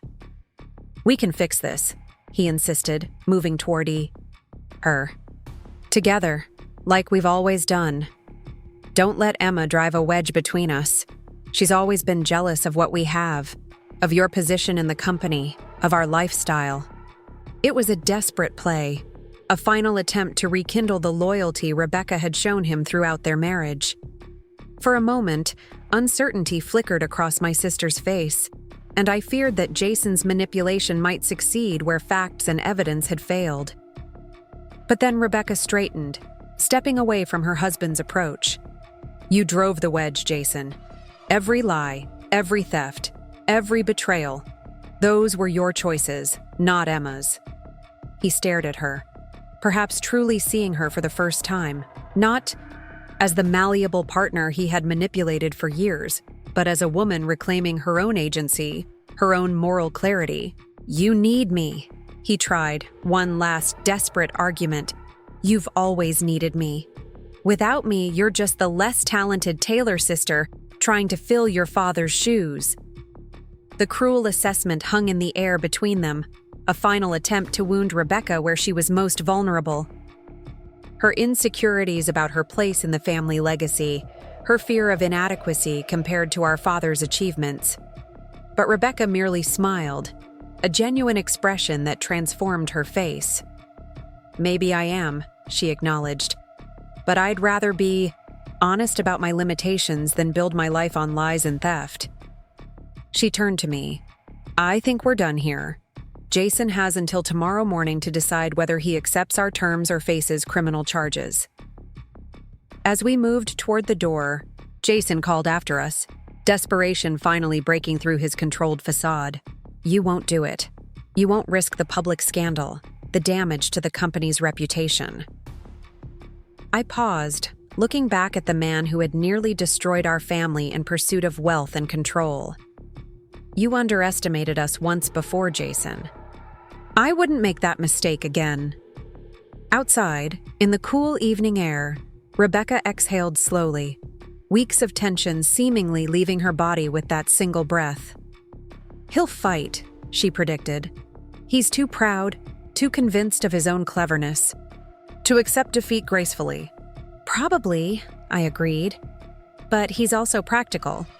When he weighs his options, criminal charges versus a private settlement, I think his pragmatism will win out. We walked to our separate cars in silence, the confrontation having drained both of us. As Rebecca reached for her door handle, she hesitated, turning back to me with an expression I couldn't quite read. Thank you, she said simply, for standing with me tonight. You didn't have to. Yes, I did, I replied. He hurt both of us, in different ways, and Taylor Construction needs both of us to recover from the damage he's done. She nodded, accepting this professional justification for what had been, perhaps, a more complex personal choice on my part. I'll call you in the morning after I hear from him. Be careful, I cautioned. Jason has nothing left to lose now, if he decides to fight rather than settle. I know, she acknowledged. I've arranged to stay at the lake cabin tonight, somewhere he won't think to look immediately. The mention of the cabin, the place our mother had hidden her evidence, the supposed consolation prize in the fraudulent will, struck me as fitting. Rebecca was returning to the very place that had ultimately saved me, seeking her own form of sanctuary. Good, I said. I'll have Olivia keep an eye on the house, just in case. As I drove home, the events of the evening replayed in my mind. Jason's cool denial, his pivot to negotiation when confronted with evidence, his final desperate attempt to manipulate Rebecca, all consistent with the calculating personality that had orchestrated such elaborate deception. Yet something about the confrontation nagged at me, a loose thread in an otherwise tightly woven narrative. Jason had seemed genuinely shocked by Rebecca's decision to divorce him, suggesting he hadn't anticipated her breaking point. But he had. Also moved too quickly to damage control, as if he had prepared for the possibility of exposure. Most troubling was his reaction to the accusation about my accident. He had dismissed it too casually, too confidently. Most people, when falsely accused of attempted murder, respond with outrage, with emphatic denial. Jason had merely deflected, suggesting we couldn't prove anything. I called Olivia from my car, sharing these concerns. "Keep the surveillance on the house tonight," I instructed, "and see if you can get access to his phone records from the days surrounding my accident. I want to know who he was communicating with." "You think there's more we don't know?" she asked. "I think Jason is the type to have contingency plans," I replied, "and I don't want to be surprised by whatever he might do next." The following morning brought news that confirmed my suspicions. Jason had vacated the house sometime during the night, taking only a small suitcase and his passport. More concerningly, he had accessed the Taylor construction servers remotely, downloading sensitive financial and client information before his credentials could be revoked. "He's running," Michael concluded when we gathered in my office to assess the situation. "The question is where and what he plans to do with that information." Rebecca, who had returned from the lake cabin at my urgent summons, looked exhausted, but resolute. "He has dual citizenship with Italy through his mother's family. That would be my guess, somewhere with limited extradition options." Olivia nodded in agreement. My contact at the airport confirmed a passenger matching Jason's description boarded a flight to Rome late last night. First class, paid in cash. "And the company information he stole?" I asked. Michael grimaced. "Detailed enough to cause significant damage if released to competitors or the press.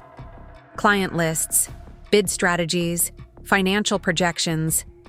Essentially a roadmap of Taylor Construction's operations for the next 2 years." The implications were clear. Jason might have fled, but his capacity to harm the company remained substantial. If he decided on revenge rather than self-preservation, he could potentially fulfill his original goal of devaluing Taylor Construction, making it vulnerable to acquisition even without his direct involvement. "We need to get ahead of this," I decided. "Contact all major clients personally, advise them of a potential data breach without specifying details. Accelerate the merger with Uncle Liam's company to stabilize our market position, and implement the crisis communication plan we developed after the will situation." Rebecca surprised me by adding, "I'll reach out to Martin Davies at Blackwell. Jason may attempt to continue their arrangement remotely. Better to cut that off directly." "You think Davies will admit to the conspiracy?" Michael asked skeptically. "No," Rebecca acknowledged. "But making it clear that we know about their communications might make him think twice about further involvement. Blackwell has its own reputation to protect." As the meeting adjourned and the others left to implement our countermeasures, Rebecca lingered, her expression troubled. "This is my fault," she said quietly when we were alone. "I brought Jason into our lives, into the company. I defended him to Dad, to you, to anyone who questioned his intentions. Everything that's happening now stems from my poor judgment." The self-recrimination in her voice was painful to hear, not because I disagreed with her assessment, but because I recognized in it the same crushing guilt I had sometimes felt about my own failures and missteps.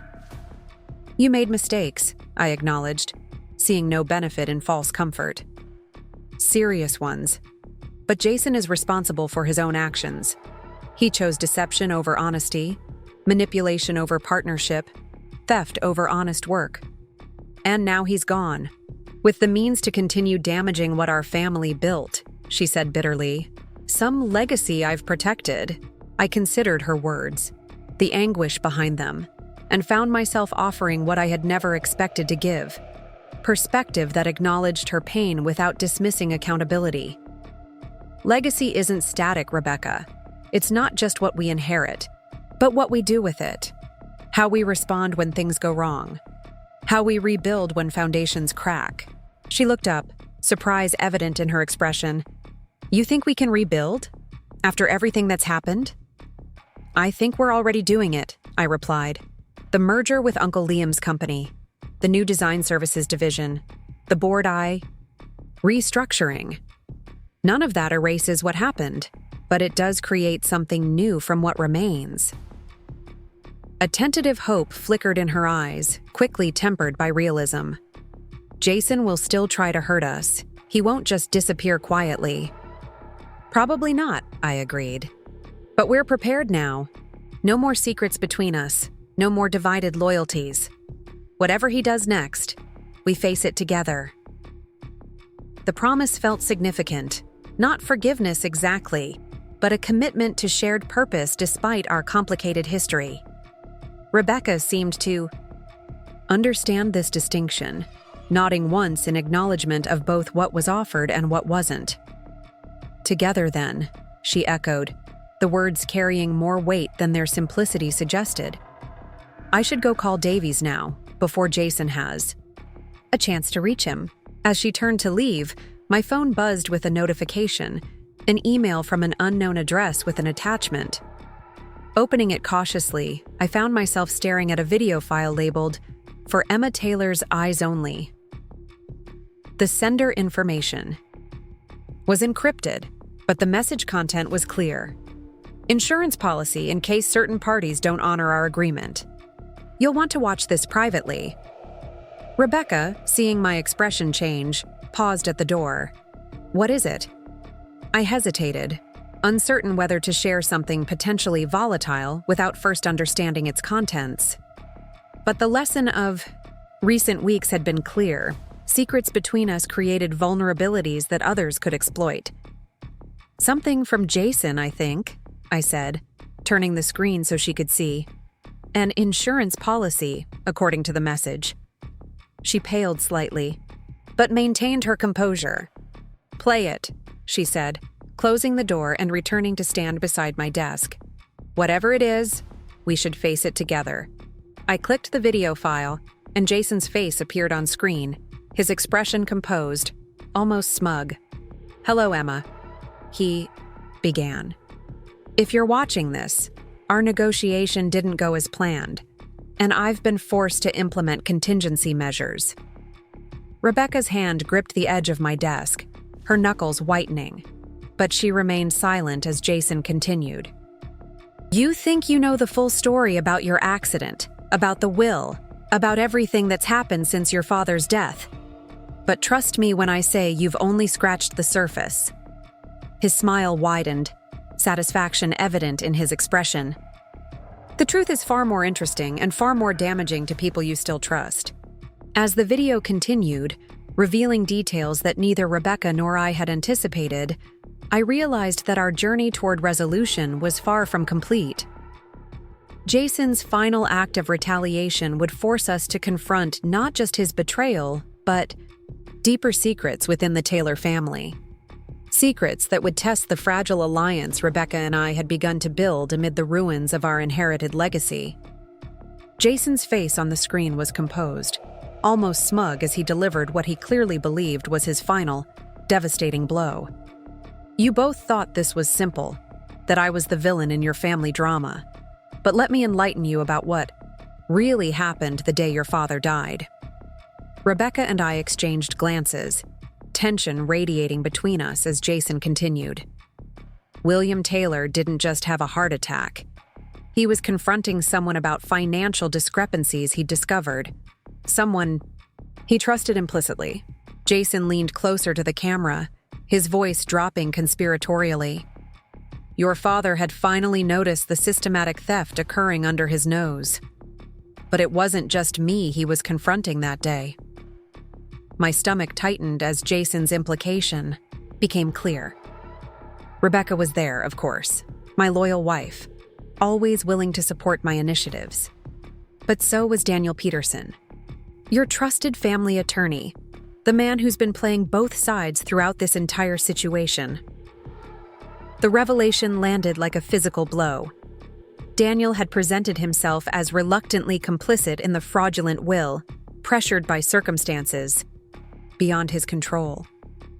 The idea that he had been actively involved from the beginning, present during my father's final confrontation, cast everything in a disturbing new light. Daniel has been siphoning funds from Taylor Construction for over a decade, Jason continued. Your father discovered it accidentally while reviewing some old accounting files. When he confronted us that day, Daniel was the one who suggested altering the will while you were incapacitated, Emma. My involvement with Blackwell came later, an opportunity that presented itself when I realized how vulnerable the company truly was. Rebecca sank into a chair, her face ashen. That can't be true, she whispered. Dad trusted Daniel completely. As for your accident, Jason's recorded image continued, you've been looking in the wrong direction entirely. I never touched your car, Emma. Neither did Rebecca. Ask yourself who benefited most from having you out of the way during those critical days. Who had access to both the family finances and the legal mechanisms to alter your inheritance? The video ended abruptly, freezing on Jason's satisfied expression before cutting to black. The implications hung in the air between us, too significant to dismiss but too devastating to immediately accept. He's lying, Rebecca said firmly, though uncertainty threaded through her voice. He's trying to shift blame, create confusion. Turn us against each other again? Possibly, I agreed, though my mind was already racing through past interactions with Daniel, searching for inconsistencies, for signs I might have missed. But we need to verify, one way or the other. I picked up my phone and called Olivia, putting her on speaker. After explaining what we'd just seen, I asked, is it possible? Could Daniel have been involved at that level? It's worth investigating, she replied cautiously. Daniel Peterson has been the Taylor family attorney for over 30 years. He would have intimate knowledge of the company finances, legal vulnerabilities, family dynamics. And he's been cooperative, perhaps too cooperative, since you confronted him about the will. Too cooperative how? Rebecca asked, leaning toward the phone. He capitulated immediately when Emma confronted him, Olivia pointed out. No real resistance, no attempt to defend himself beyond token protests. That always struck me as unusual for a man of his professional standing and experience. I thought back to that confrontation in Daniel's office, his quick surrender, his apparent remorse. Had it been genuine contrition or calculated self-preservation? We need access to Daniel's financial records, I decided, and we need to know exactly what happened the day Dad died. I can get started on the financials, Olivia confirmed, but for the events of that day, you might need a more direct approach. After ending the call, Rebecca and I sat in silence for a moment, processing the implications of Jason's claims.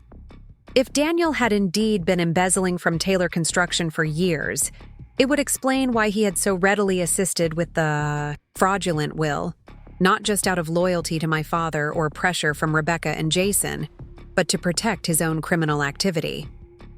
I was there that day, Rebecca said suddenly, when Dad collapsed.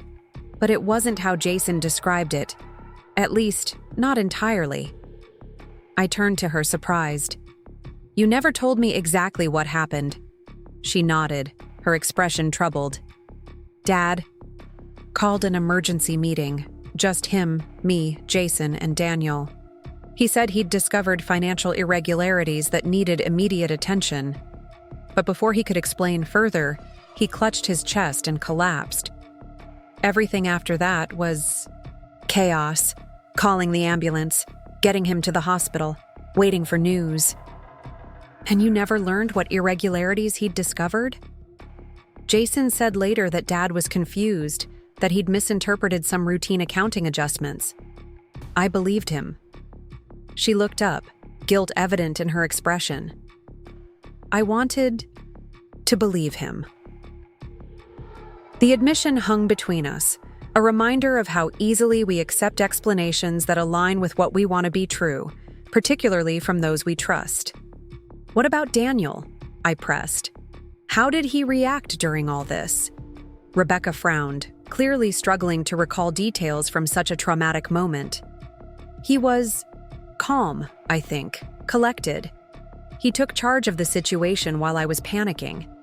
Called the ambulance, contacted medical staff he knew at the hospital to ensure Dad received immediate care when we arrived.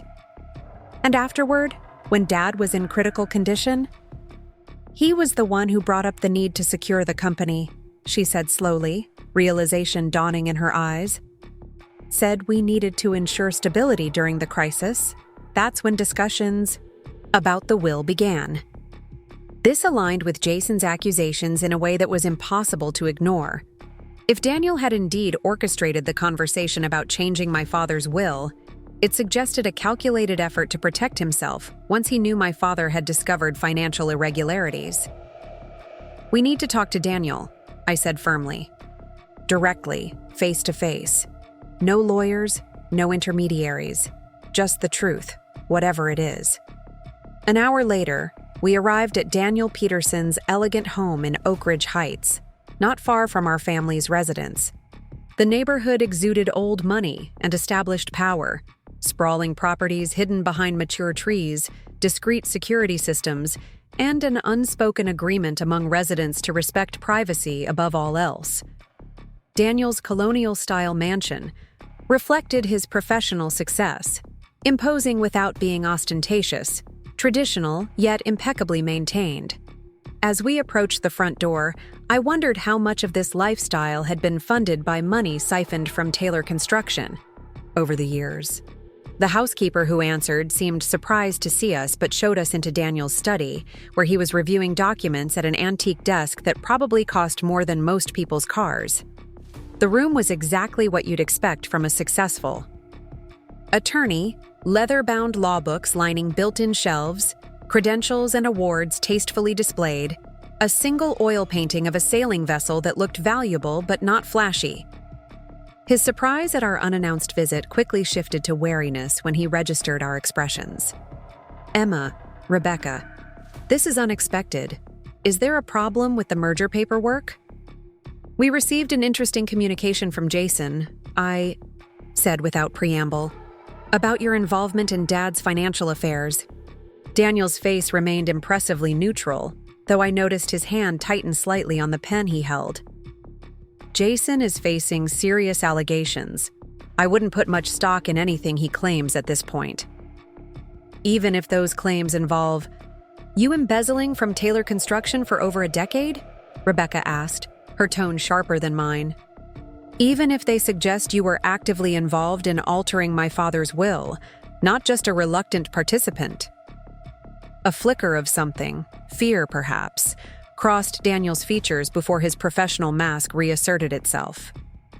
These are serious accusations.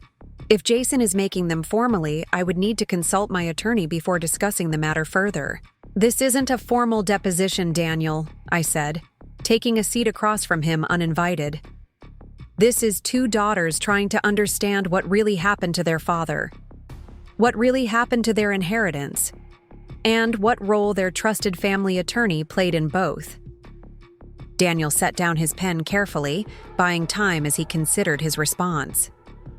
The calculated gesture reminded me suddenly of my father, who had employed the same tactic in difficult negotiations, a similarity that now seemed ominous rather than comforting. Your father was an extraordinary man, Daniel began, his tone measured. Brilliant in business, dedicated to his family. But he wasn't infallible. He made decisions, particularly in his later years, that weren't always in the best interest of Taylor Construction. What kinds of decisions? Rebecca prompted when he paused. Refusing to diversify into emerging markets, maintaining operational models that had become outdated, rejecting acquisition opportunities that could have significantly expanded the company's footprint. Daniel spread his hands in a gesture of reasonableness. I advised him repeatedly to consider more progressive approaches, but William was traditional in his outlook. So you decided to help yourself to company funds? I asked bluntly. To compensate for his failure to take your advice? Daniel's expression hardened. That's not how it began. Initially, it was about creating off-book investments, opportunities William refused to pursue officially, but that showed tremendous promise. The funds were always intended to benefit Taylor Construction eventually. But they never did, Rebecca stated, her voice tight with controlled anger. Did they? He had the grace to look momentarily ashamed. The 2008 financial crisis complicated matters. Some investments failed. Others required additional capital to salvage. What started as an unauthorized investment strategy evolved into something more problematic. The clinical description of what was, essentially, years of systematic theft struck me as profoundly characteristic of Daniel, always couching unethical behavior in professional terminology, always finding justification for crossing lines that should have remained uncrossed. And Dad discovered this just before he died, I prompted. Daniel nodded slowly. He found discrepancies in some old accounts, called me, Jason, and Rebecca in to discuss them. He was angry, confused, feeling betrayed. By you, Rebecca clarified. His friend of 30 years. By all of us in different ways, Daniel corrected. He felt you had abandoned the family business, Emma. He was concerned about Jason's influence over Rebecca's financial decisions. And yes, he felt I had violated his trust. And then he had a heart attack, I said. Conveniently before he could take action against any of you. Daniel's gaze sharpened. There was nothing convenient about William's death. It was a tragedy, one triggered by stress and his pre-existing condition. And my accident? I asked, watching his face carefully. Another coincidence? Something shifted in Daniel's expression, surprise perhaps, that I would make this connection. I had nothing to do with your accident, Emma. That's an outrageous suggestion. I studied him, trying to determine if the denial was genuine. Daniel had been our family attorney my entire life, had attended my graduations, had advised me on my first property purchase. The idea that he could have arranged to have me killed seemed incomprehensible, and yet so did the revelation that he had been stealing from our family for years. Then who did? Rebecca demanded. Jason claims it wasn't him. You say it wasn't you. The brake lines didn't cut themselves. Daniel hesitated, and in that moment of indecision, I saw a calculation happening behind his eyes, weighing loyalty against self-preservation, past allegiances against present realities. Harold Winters, he said finally, your independent board member. The name hit me like a physical blow. Harold had been a business associate of my father's for decades, had served on the Taylor Construction Board for nearly 15 years. He was godfather to Rebecca's oldest child. The annual fishing trip he took with my father had been a fixed tradition every summer for as long as I could remember. That's impossible, Rebecca protested. Harold would never. Harold has been working with Blackwell Development for years, Daniel interrupted.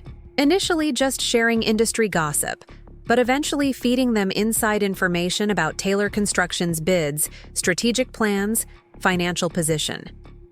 When William discovered the financial discrepancies, Harold panicked, assuming his arrangement with Blackwell would be exposed during any forensic audit. The pieces were falling into place with sickening clarity. So he arranged my accident, I concluded, to eliminate one of the people who might challenge Dad's leadership, who might push for that audit. Daniel nodded grimly.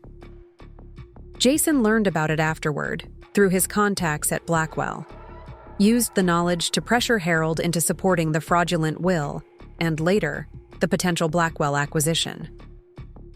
Rebecca and I exchanged glances, both processing this new information, another betrayal from someone our family had trusted implicitly.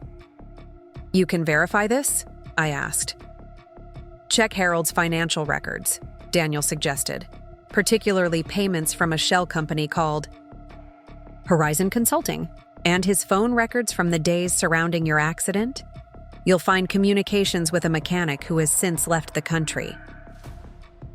The specificity of the information lent it credibility, though I remained wary of accepting anything. Daniel said at face value, he had proven himself adept at deception, at presenting partial truths that served his interests. "Why tell us this now?" Rebecca asked, echoing my unspoken question. "Why implicate Harold after staying silent all this time?" Daniel smiled thinly. "Because Harold has been working with the SEC for the past month, providing information about financial irregularities at Taylor Construction in exchange for immunity. Information that implicates me, Jason, and potentially even Rebecca. He's saving himself at everyone else's expense." The revelation explained Daniel's earlier comment about my accusations being outrageous, not because they were false, but because they were directed at the wrong person. His disclosure wasn't motivated by sudden moral clarity, but by self-preservation and revenge against a former co-conspirator who had betrayed him. "And the will?" I pressed. "Was that your idea, as Jason claimed?" Daniel sighed, seeming to deflate slightly as the weight of years of deception caught up with him. "Not initially. When your father collapsed, my first concern was genuinely his health. But when it became clear he might not recover, Jason raised the issue of succession planning, pointed out that with you in the hospital and Rebecca already established in the company, a simplified inheritance structure made practical sense." "Practical for whom?" I asked coldly. "For the company," Daniel insisted, though his voice lacked conviction. "For continuity of leadership during a crisis. But yes, it was also convenient for those of us who needed to protect ourselves from scrutiny." "So you guided my father's hand to sign documents while he was heavily sedated," I said, the betrayal still raw despite everything else I had learned. "You arranged for witnesses who wouldn't question the circumstances. You deliberately excluded me from my rightful inheritance." Daniel didn't deny it. "I made choices I'm not proud of, Emma. We all did." "Some more than others," Rebecca interjected, her voice containing a hint of defensive anger. "I may have gone along with the plan, but I didn't orchestrate it. I didn't steal from the company for years. I didn't arrange to have my sister nearly killed." Daniel raised an eyebrow at her sudden attempt to distance herself from the conspiracy. "No, but you benefited from all of it, Rebecca.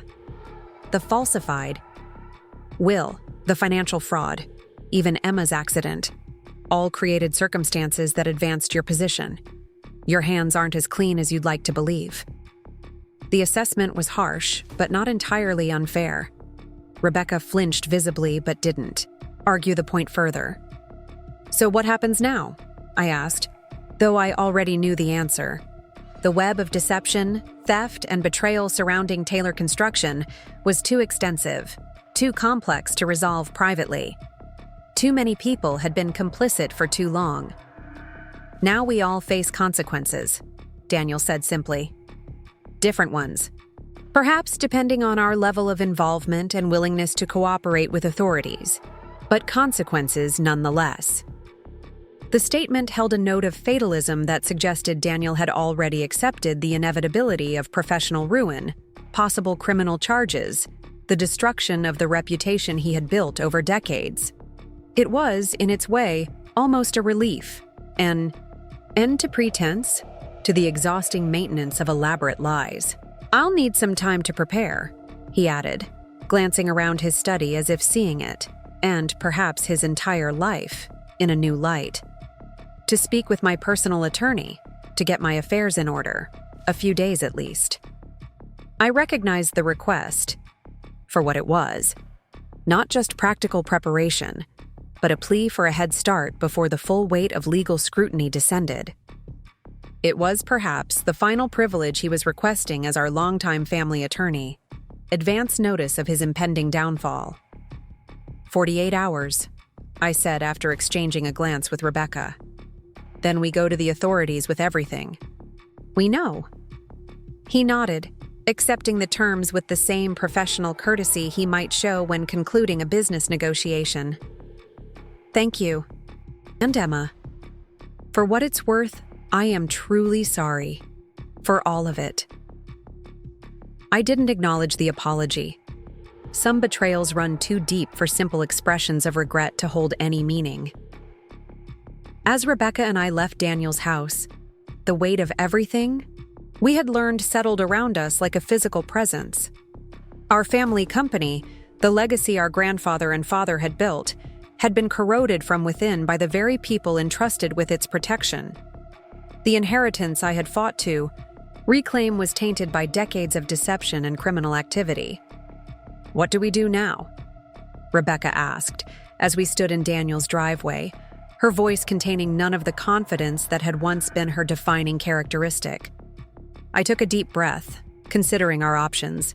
We could attempt damage control, remove Daniel and Harold from their positions, implement stricter financial controls, hope that the full extent of the corruption never became public. It would be the pragmatic approach, minimizing immediate damage to Taylor Construction's reputation and value. Or we could do something more difficult, but ultimately more meaningful. Build something new on honest foundations, even if it meant tearing down much of what currently existed. We tell the truth, I said finally. All of it. To the authorities, to the board, to the employees. We cooperate fully with any investigation, make restitution where possible, and rebuild Taylor Construction from the ground up, ethically, transparently. Rebecca looked startled. That could mean criminal charges for multiple people, including potentially me. It would certainly mean public scandal, damaged contracts, lost value. Yes, I acknowledged, but it would also mean finally ending the cycle of deception that's been poisoning our family for years, creating the possibility of something authentic rising from the ashes. She was quiet for a long moment, considering the implications of such radical transparency. When she finally spoke, her voice was steady despite the emotion behind it. Dad would hate it, she said. The public embarrassment, the damage to the Taylor name. Maybe, I conceded. But Mom would understand. She always valued truth over appearances. Rebecca nodded slowly, the mention of our mother seeming to strengthen her resolve. Okay, we tell the truth. Together. The months that followed were as difficult as I had anticipated. The SEC investigation expanded to include Daniel, Harold, and several other executives who had knowledge of or participation in the financial irregularities. Criminal charges were filed in multiple jurisdictions. Taylor Construction's stock price plummeted initially as the extent of the financial malfeasance became public. Jason was eventually located in Milan and extradited to face charges related to embezzlement and conspiracy. He maintained his innocence regarding my accident, though evidence increasingly supported Daniel's claim about Harold's involvement. The mechanic was never found, having apparently used his payment to establish a new life in South America. Daniel Peterson pled guilty to multiple charges of financial fraud, avoiding a public trial but receiving a 10-year prison sentence that effectively ended his legal career. Harold Winters received reduced charges in exchange for his cooperation, but still faced significant civil penalties and professional disgrace. Rebecca and I testified in multiple proceedings, providing everything we knew about the company's operations, the fraudulent will, and the events surrounding our father's death. In recognition of our cooperation and Rebecca's limited direct involvement in the financial crimes, she was ultimately spared criminal charges, though the civil penalties were substantial. Throughout the crisis, we worked side by side to keep Taylor Construction functioning, reassuring clients, supporting employees, implementing new governance structures that would prevent similar abuses in the future. The merger with Uncle Liam's Chicago operation proceeded, providing needed stability during the turbulence. Most surprisingly, we discovered depths of resilience in each other that neither had fully appreciated before. Rebecca's skill with clients, proved invaluable as we fought to retain key accounts. My architectural expertise allowed us to diversify into new service areas when traditional construction contracts temporarily dried up. There were dark moments, certainly. Days when the legal and financial challenges seemed insurmountable, when public scrutiny became almost unbearable, when the loss of trusted relationships left us feeling isolated and vulnerable. During one particularly difficult week, after we lost 3 major contracts in rapid succession, Rebecca suggested that perhaps we should consider selling what remained of the company and walking away. We could start fresh, she argued, exhaustion evident in every line of her body. Something completely separate from all this history, all these betrayals. I understood the temptation. The constant battle to salvage Taylor Construction was taking a toll on both of us, emotionally, physically, professionally. But something in me resisted the idea of surrender, of allowing the corruption we had exposed to claim a final victory. This company survived the Great Depression, I reminded her. It survived the 2008 financial crisis. It survived Dad's heart attack and my accident and Jason's betrayal. It can survive this too, if we don't give up on it. The next day, Rebecca arrived at the office with a newly developed client retention strategy and a determination that matched my own. We didn't discuss the moment of doubt again, but something shifted between us. A deepening of respect, perhaps, or a recognition of the stubborn resilience we shared despite our many differences. 1 year after Jason's damning video had revealed the final layer of deception, Rebecca and I stood together at the groundbreaking ceremony for Taylor Design Group's new headquarters, a sister company to the rebuilt Taylor Construction focused on innovative architectural solutions and sustainable development. The site was symbolic in multiple ways. Formerly abandoned industrial land now being reclaimed and revitalized. Located at the midpoint between downtown Oak Ridge and the Arts District where my apartment stood. Designed collaboratively by my architectural team and Rebecca's development experts. A physical manifestation of our joint vision for the future. As we symbolically turned the first shovelful of earth, photographers capturing the moment for the business press, I thought about how far we had come from that day in Daniel's office when I had learned of my disinheritance. The journey had been painful, the cost higher than I could have imagined, but the outcome was something neither Rebecca nor I could have achieved alone. The inheritance my sister had stolen from me had been recovered, though in a form very different from what our father had intended. The $3 million was largely gone, diminished by penalties, legal fees, and restitution payments. The family name had been tarnished by scandal before being gradually rehabilitated through honest effort and transparency. But something more valuable had emerged from the wreckage of betrayal and deception, a relationship between sisters based not on competition or resentment, but on hard-won trust and mutual respect. The lawyer's face when I showed him the real will had been just the first of many revelations on a journey that ultimately led not to the recovery of money, but to the reclaiming of something far more precious, the truth that had been buried beneath decades of family secrets. As we faced the gathered crowd to announce our vision for the new company, Rebecca caught my eye briefly, a silent acknowledgement passing between us. We had survived the unimaginable together. Whatever came next, we would face it the same way. Not as rivals for a contested inheritance, but as partners in creating a legacy worthy of the name we shared. Up next, you've got 2 more standout stories right on your screen. If this one hit the mark, you won't want to pass these up. Just click and check them out.